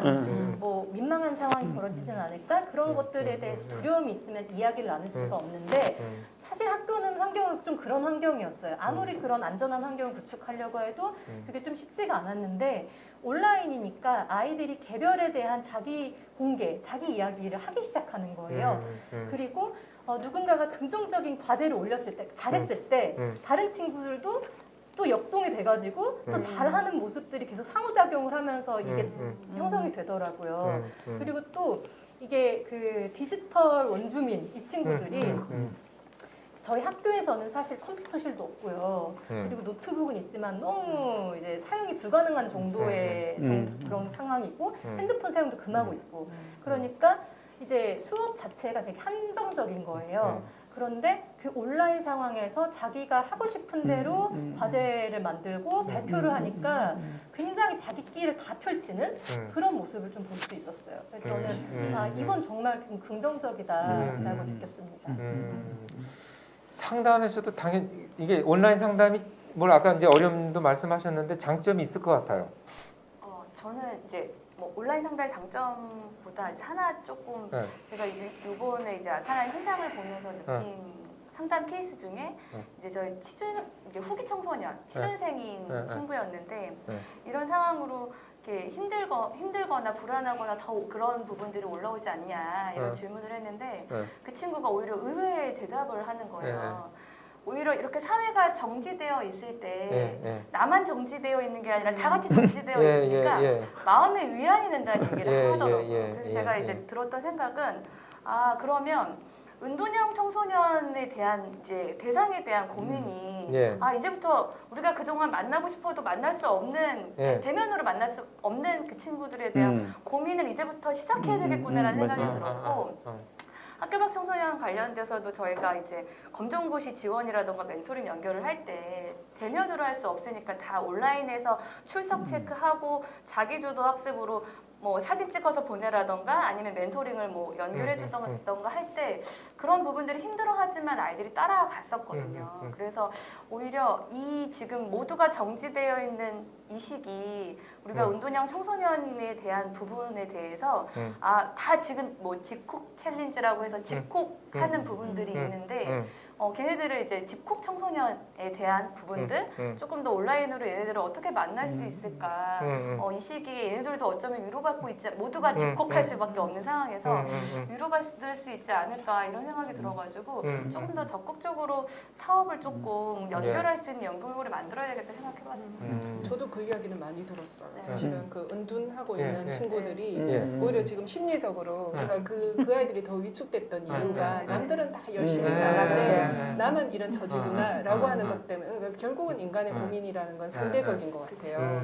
그랬는데 다들 이제 이러고 있으니까 내가 먼저 경험한 건데. 네, 나도 괜찮네 뭐 이렇게 되면서 오히려 그 부모님들에게서도 그런 이야기들을 많이 들었거든요.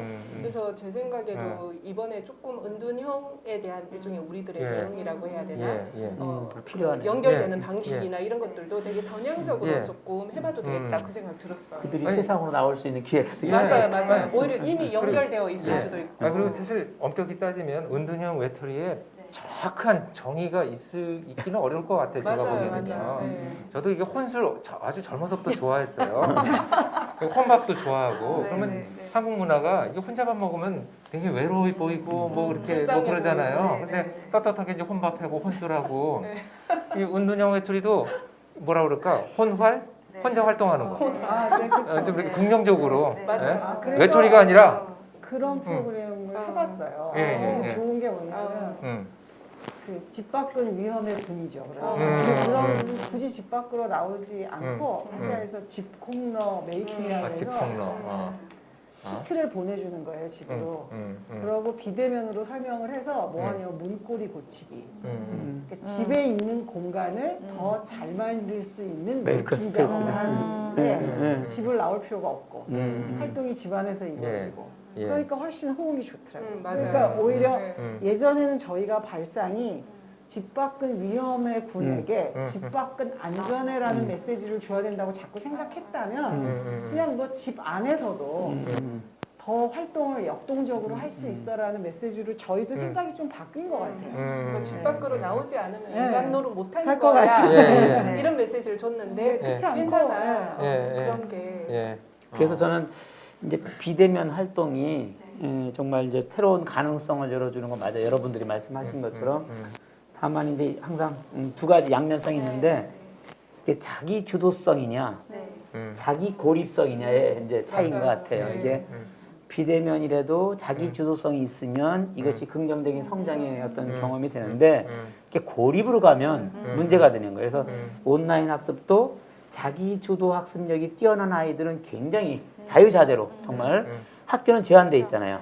그걸 뛰어넘을 수 있는 어떤 그런 수업을 들을 수 있는데 이게 자기 고립 학습이 돼버리면 그냥 거기서 도드리표 하다가 끝나는 지쳐버리는 이런 것이 있기 때문에 우리는 결국 청소년 지도자나 학교 선생님들은 자기 주도력을 키워주고 또 자기 주도 학습을 하는 아이들은 마음껏 온라인에서 다양한 듣게 해주고 다만 이제 자기 고립성으로 빠지지 않도록 이렇게 도와주는 역할을 우리가 꼭 해야 되겠다는 생각이 듭니다. 저는 원장님 말씀에 정말 동의하는 게 사실 아동에 대한 가장 큰 학대는 세계관을 좁혀놓는 거라고 하잖아요. 근데 이 비대면이 가지는 가장 큰 게 알고리즘에 의해서 작동이 되기 때문에 사실 다 페이스북 하실 때 페이스북을 보는 화면 다 다르거든요.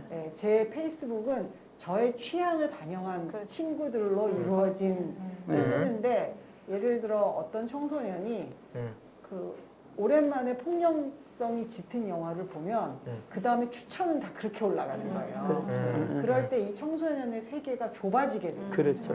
그런 위험들이 있기 때문에 저는 이제 비대면 말씀하시는 고립은 좁아진 세계관으로부터 나온다. 그래서 이 가장 세계관을 좁힐 수 있는 위험이 있다. 한번 그렇게 추천이 되면 폭력성이 짙은 영화를 계속해서 몇 개를 보게 되면 또 계속 추천이 그렇게 되는 이거에 대한 조율 능력이 좀 우리가 있어야 되지 않나 싶어요.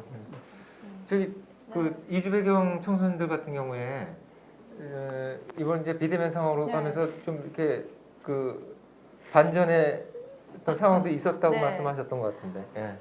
어쨌든 이주 배경 청소년이나 또 우리 사회 소외계층 청소년들이 코로나 사태를 맞이하고 또 온라인 원격 수업에서 학습 격차가 정말 심화가 되는 건 분명한 거거든요. 근데 어쨌든 원격 수업의 물리적 시간이 많아짐으로 인해서 이제 경제력이 높은 가정에서는 사교육이라고 오히려 보충을 더하고 뭐 원래 지금 대학 휴학생이 엄청나게 많다고 하거든요. 그러니까 이런 거를 그런 기회를 또 기회를 얻지도 못하는 우리 이주배경 청소년들 같은 경우에는 기초 학습이 상당히 낮아서 학업 성취도가 대단히 좀 낮은 편이에요.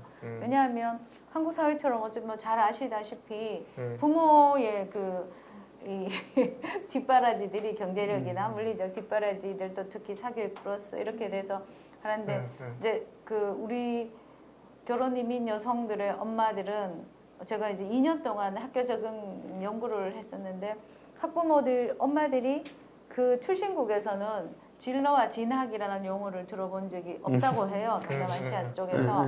그러니까 그런 부모들이 아이들을 뭐 학습을 지도하는 데서 상당히 어렵기 때문에 저희가 이제 이 코로나 대비한 건 아니고 기초학업 성취도를 높일 수 있는 이제 그 과제를 예산을 받아서 이제 원래 준비를 하고 있었는데 코로나가 생기는 바람에 온라인으로 방학 동안에 그 몰입 교육을 좀 캠프 형태로 해서 기초학습을 높이기 위한 계획을 하고 있습니다. 그게 이제 안 되니까 저희가 이제 경북 지역에 군단위 4개 지역에 4학년들 40명을 선발해서 초등학교 교사가 사회, 수학, 국어 그리고 이제 대학 교수님이 진로 상담 그리고 이제 상담 전문가가 이제 부모 상담, 자녀 상담 이렇게 해서 5꼭지를 가지고 수업을 하면서 구글 온라인에다가 컨텐츠를 올리고 근데 학교 선생님들이 40명을 담임제로 한다 하더라도 또 본교 학교의 아이들까지 관리하셔야 되니까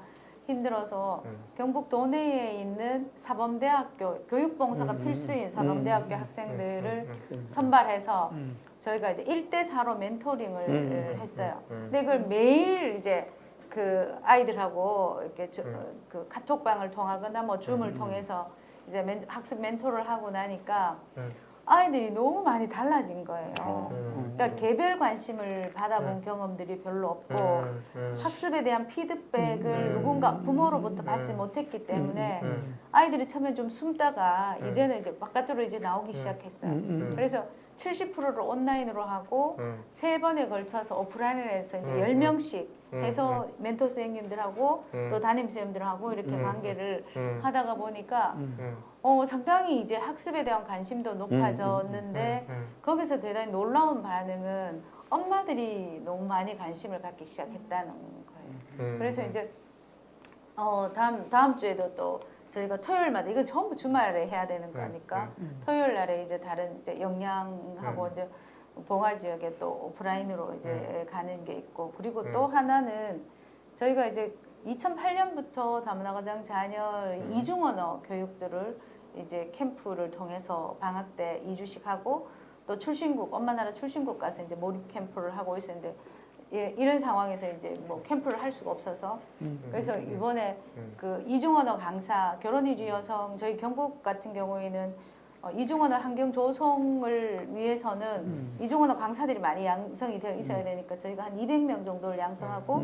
17억을 가지고 지역에서 외국인 강사로 이제 원어민 강사로 활동을 하고 있는데 이분들을 대상으로 이제 줌으로 지금 캠프 대신에 이제 1대3, 1대2로 수업을 시작하고 뭐 SHK 자격반 같은 것도 이제 만들어서 하다가 보니까 효과가 이제 훨씬 더 좋고 1년 내에 할 수 있으니까 방학 때 할 때보다가 그래서 좀 효과들이 집중도도 높아지고 그래서 좀 긍정적인 효과를 보이고 있습니다. 그렇지만 여전히 이런 과정을 겪지 못하는 다수의 이주배경 청소년들에 대한 학습권에 대해서는 좀 더 진지하게 많이 고민을 해봐야 될 것 같기도 합니다. 네.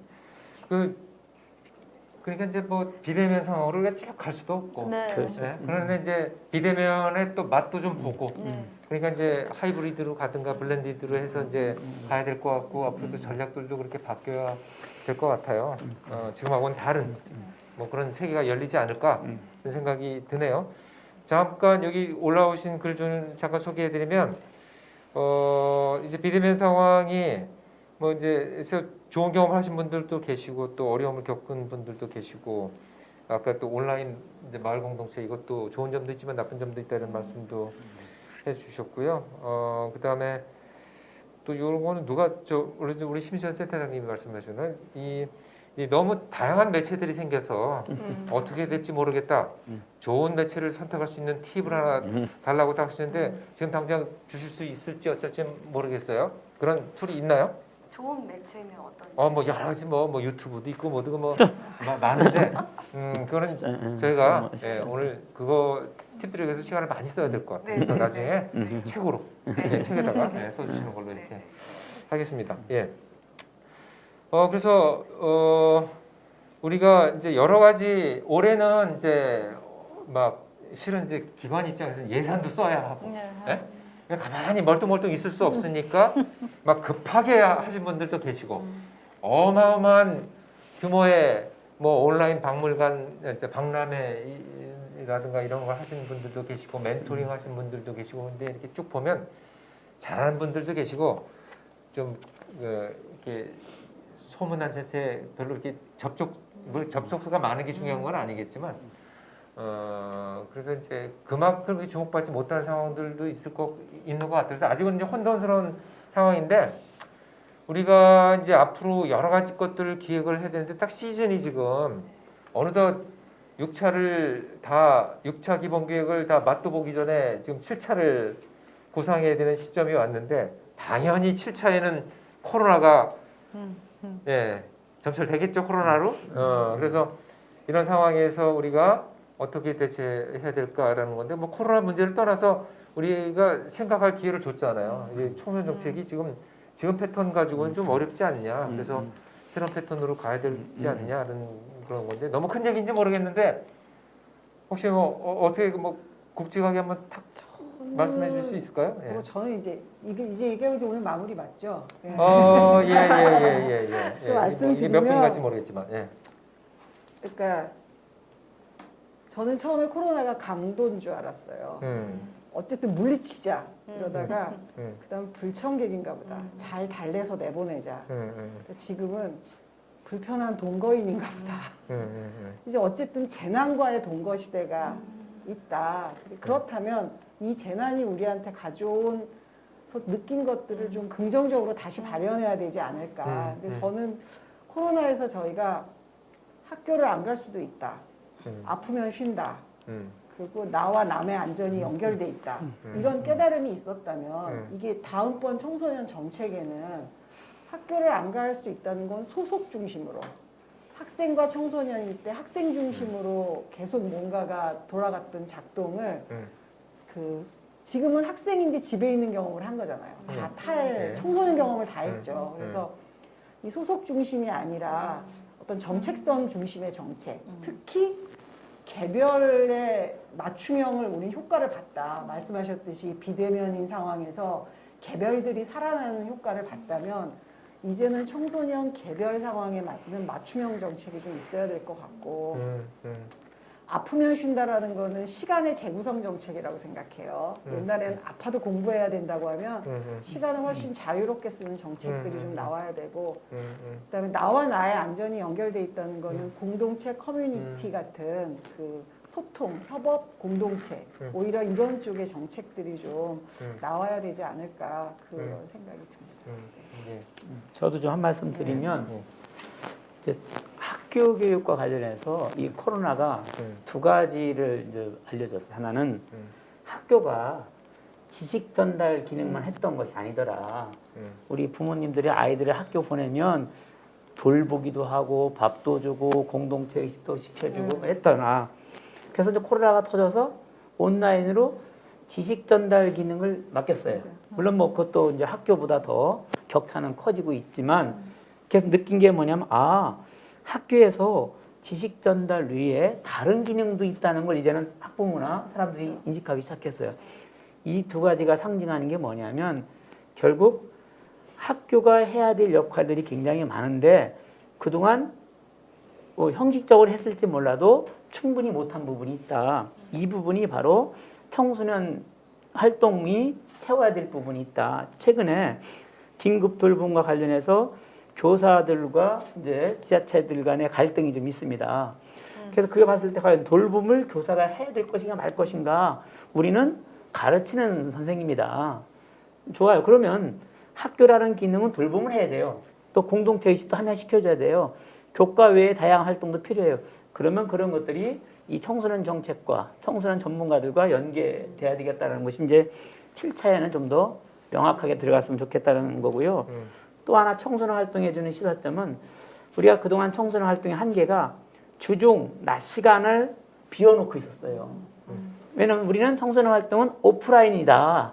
여기에 늘 목매여 있었거든요. 그러나 이제는 청소년 활동도 오프라인과 온라인으로 가능하다. 온라인으로 가능하다는 얘기는 언제든지 청소년 활동도 청소년을 만날 수가 있다.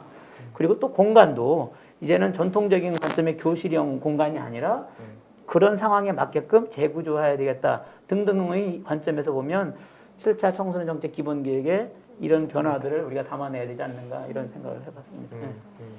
저도 이어서 조금 말씀드리면 네, 저는 이제 코로나가 2020년에 온 게 그나마 좀 다행이라는 생각이 들거든요. 만약에 이제 이게 10년 전의 상황이었으면 아마도 이제 고립되는 이들이 훨씬 더 많았을 거다.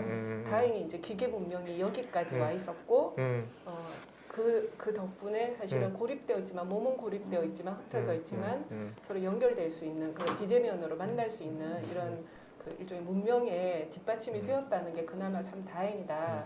그리고 대한민국은 특별히 이제 그 점에 있어서 조금 더 원활했던 게 있는 거죠. 뭐 아프리카나 다른 지역에 비해서는 훨씬 더 연결될 수 있는 그런 일종의 인프라라고 해야 되나 이런 것들이 좀 있었던 것 같아요. 그래서 완주 이야기도 그렇고 뭐 저는 아까 건강가정지원센터 이야기도 그렇고 되게 반갑기도 하고 좀 안심이 되기도 하고 사회적 인프라가 이 정도로 이제 되어 있구나 하는 생각이 드는데 그런데 이제 가만히 생각을 해보면 사실은 이제 현재의 이런 그 온라인 상황에서의 인프라라고 하는 게 딱 이 정도인 것 같아요.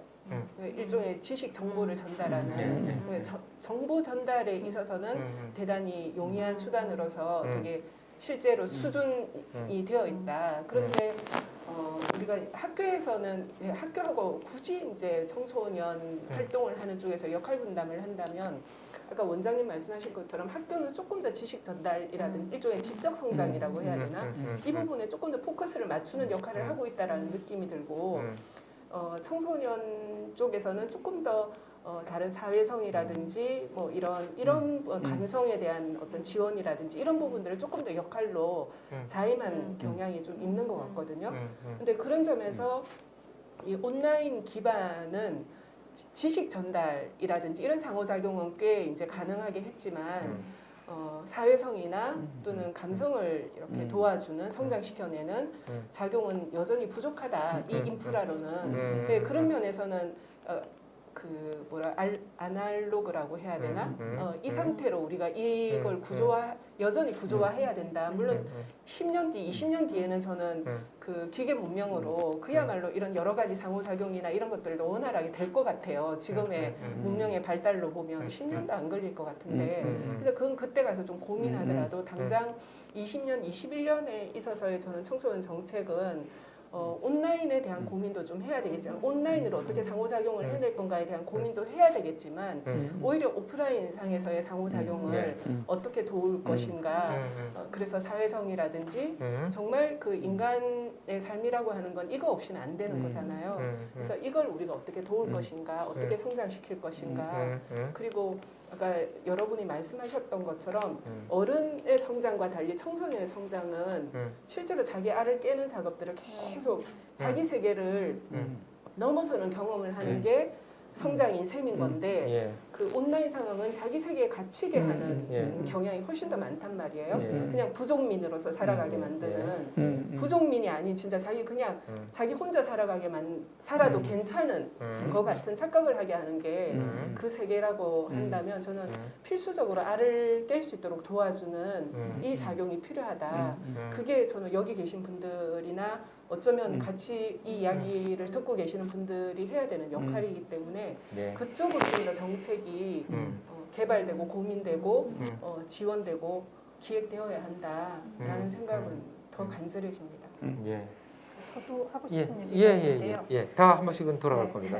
저희 그 아까 자기 주도성에 대한 부분이나 학습 편차에 대한 이야기도 나왔는데 물론 이런 문제가 좀 드러나고 있는 게 온라인 수업에서 물론 드러나는 문제인 건 맞는 것 같아요. 하지만 본질적으로 이게 온라인이라서 그런 건가는 아니라고 생각하거든요. 이게 학교에 돌아가서도 사실 아이들이 자기가 자기 주도적으로 공부하는 게 아니고 그리고 대충 이제 출석 체크한 다음에 딴짓하는 거 이런 것들의 문제는 원래 있는 문제인 것 같아요. 저희가 지금 해야 될 거는 다시 오프라인으로 전환하는 것만 그냥 바라는 게 아니라 획일적인 근대 교육에 대해서 다시 한번 지금 고민을 하고 그리고 우리가 진짜 진정 이제 나아가야 될 교육은 어떤 모습일까에 대해서 다시 지금 만들어야 되는 상황이라고 생각을 해요. 그리고 저희가 그러니까 과거랑은 다르게 이제 정말 개별적인 개별의 존재를 존중하면서도 아이가 가지고 있는 그 잠재력이 온전히 다 발휘될 수 있도록 돕는 교육을 만들 수 있는 상황에 지금 있다라고 저는 개인적으로 생각을 하고 이 기술을 잘 활용하는 방법을 이제 고민해야 되지 않을까라고 좀 생각을 하고요. 구체적인 내용 이제 책에 다 예, 책에 나왔습니다. 맞습니다. 네. 우리 센터장님. 네. 지금 청소년기에 있는 지금 이제 이 시대 청소년들은 한국 사회 인구 구조의 급격한 변화 속에 한 축을 이제 미래에 해야 되는데 흔히 말해서 이제 그 베이비부머 세대들이 향후 5년 사이에 1,800만 명이 현장에서 이제 그 퇴직을 하게 되는 그래서 우리 지금 청소년기의 이제 청소년들은 정말 역할이 너무너무 많고 또 그러다 보니까 뭐 전 또 다문화 가족들을 위해서 일을 하는 사람이니까 또 이주 배경 청소년들이 과연 이 다양성의 시대에 과연 어떻게 적응하고 통합이 될 것인가를 계속 끊임없이 고민을 하게 되는데 꼭 그 이주 배경이 아니더라도 지금 현대 청소년들이 갖고 있는 욕구의 그 다양성하고 맞물려서 정말 정책적으로 근데 뭐 교육 정책이나 뭐 여러 가지 정부 정책에서 말은 그렇게 하지만 실제로 현장에서 이루어질 수 있는 이제 가시적인 이런 뭐 체계적이고 이런 지속적인 정책들은 나오지 않기 때문에 그 부분에서 정말 21세기 미래의 인간형을 만들어내는 청소년 정책들은 좀 다양성이 확보되고 정말 개별 맞춤이 될 수 있는 그래서 그들의 역량들을 정말 최대한 발현할 수 있도록 우리 어른들의 역할이 아닐까 생각을 합니다. 예. 저 이주배경 우리가 사업을 하면서 네. 이주배경 가족들 청소년들은 여기서 이제 상대적으로 어려운 입장에 있지만 실은 저희가 순혈주의의 전통을 오랫동안 가진 그렇죠. 이런 시각을 깨준 게 사실은 이주 가정 배경의 가족들이고 사실 우리가 다양한 사회로 갈 수 있는 굉장히 버팀목이 아닌가 싶어요. 그리고 향후에 이제 국정과제의 핵심도 우수 이주민을 많이 유입을 하기 위하면 지금처럼 이런 폐쇄적인 상황에서는 우수 이주민이 들어올 수가 없거든요. 그래서 정말 이 부분에 청소년들 특히 지금 20대에서 왜 그 혐오라는 말을 너무나 자유롭게 이렇게 남발이 되고 있는 거에 대해서 대단히 좀 위험하다. 그래서 그게 이제 우리 역할이 아닐까 그런 생각을 해봅니다. 예. 최진아 팀장님부터 되겠죠? 예. 네, 일단 그 앞으로의 청소년 활동에 비대면은 어쩔 수 없이 같이 함께 가야 되는 거긴 하고 그거에 따라서 이제 다양한 순기능도 많이 있었잖아요. 근데 이제 비대면에서 오는 그런 청소년들의 그런 인성 부분을 앞으로 좀 더 심도 있게 다뤄줘야 되지 않을까 싶어요.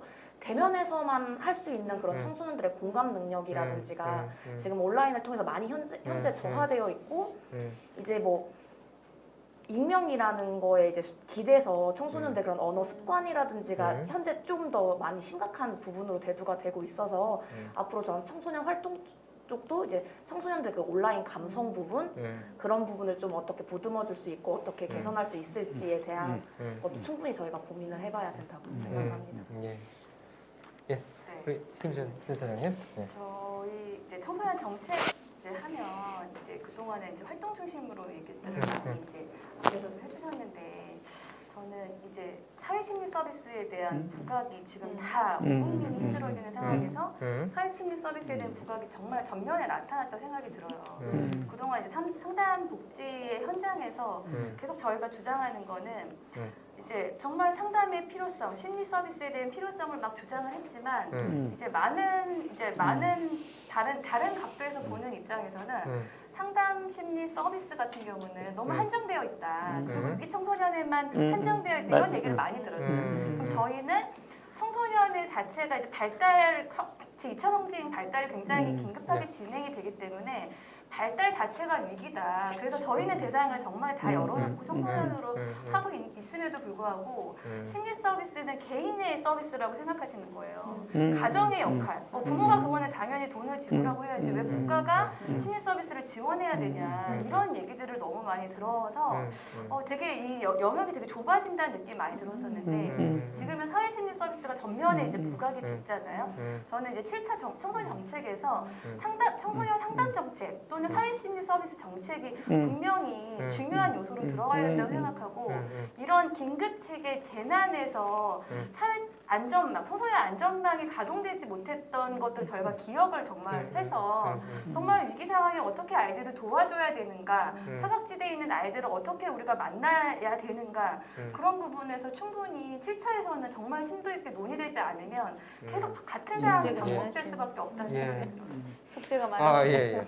제가 이어서 한 말씀 드리면 아까 말씀드려서 잊어버렸는데 사실 이제 우리 사회가 이제 지금 현 정부가 포용 국가를 내세우잖아요. 사실은 뭐 이 포용 국가는 보수 정권이 보수가 정권을 잡든 진보가 잡든 공동체를 생각한다면 마땅히 가야 될 길이라고 보고요.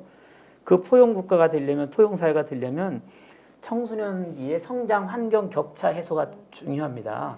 그래서 지금 우리 선생님 말씀하신 것처럼 그 위기 청소년난이 아닌 청소년기 자체가 위기니까 거꾸로 보면 청소년기 위기인 거예요. 그래서 그 모두를 위한 사회심리 서비스 또 학교에서 수업받는 거 말고도 청소년기에 경험해야 될 게 굉장히 많습니다. 그런데 이것도 가정 환경에 있어서 너무 격차가 심해요. 그래서는 제안을 하는 거예요. 청소년 성장 바우처 제도를 좀 만들자.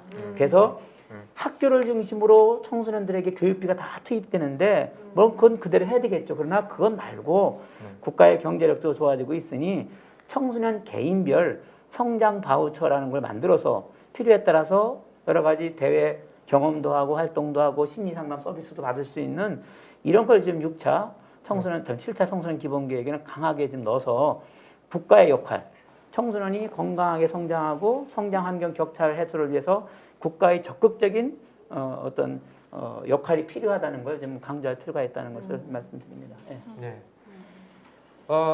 그 7차 기본계획 관련해서 또 한번 판을 벌여야겠네요. 네.